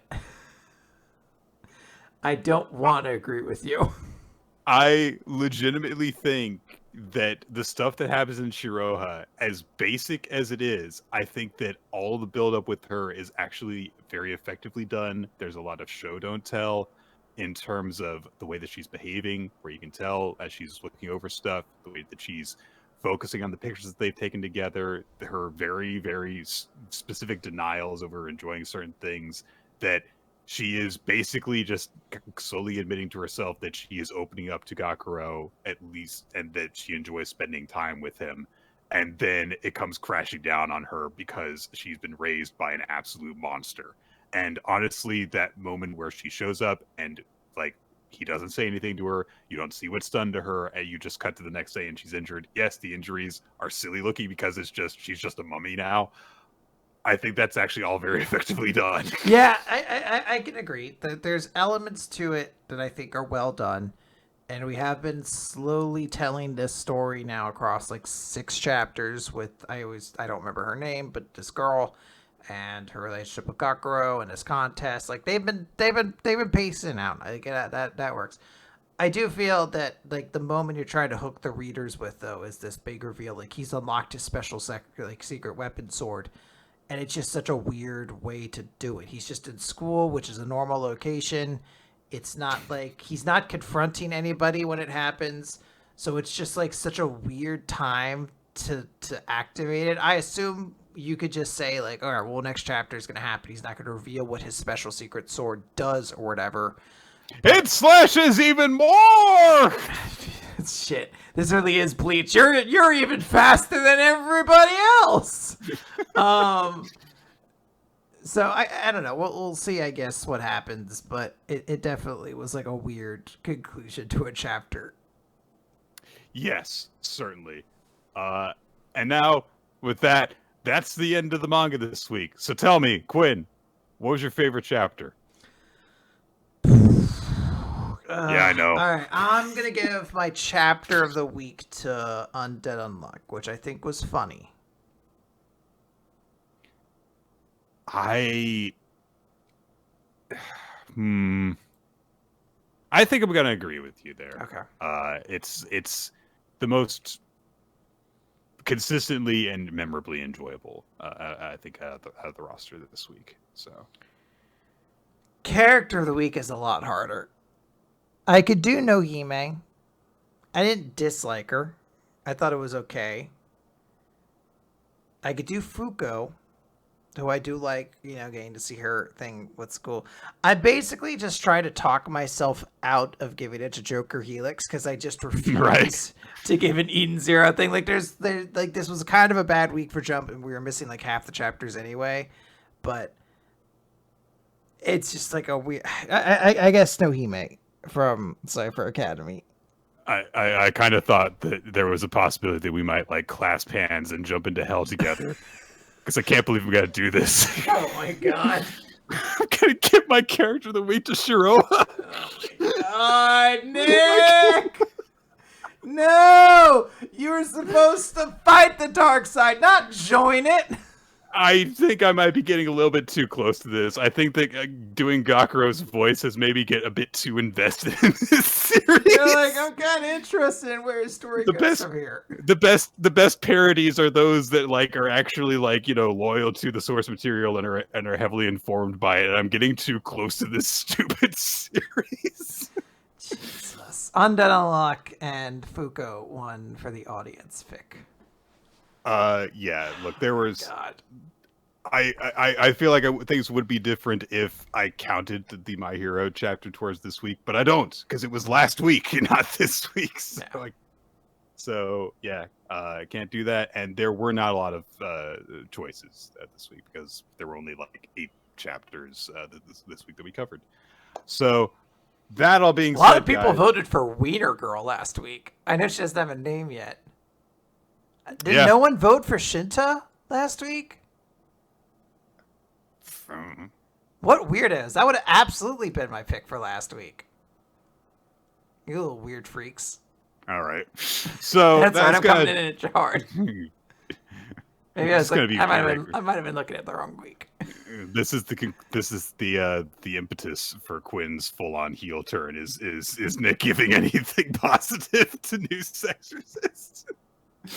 Oh my god, guys, that is it for Weekly Manga Recap this week. Thank you all for joining us. We record this show live on twitch.tv/RealOT Wednesday evenings, usually somewhere between 7:30 and 8 at night.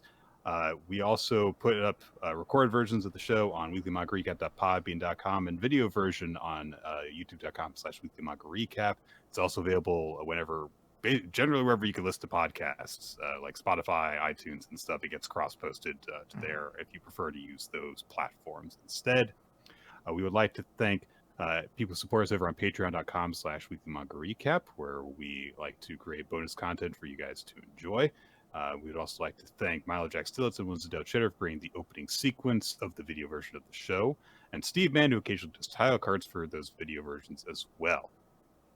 And Ninja X3i, who maintains the Google Doc, which you can find if you follow the Discord link that wherever this gets posted to our Discord community, where people discuss like the chapters as they come out, miscellaneous things, as well as manga-related things. And there's a link to the doc, which contains all sorts of facts about the show and recommendations for that we are planning on covering in the future. Make your own. Vote for one that you want to, that you've already seen recommended, to let us know that it's a popular choice.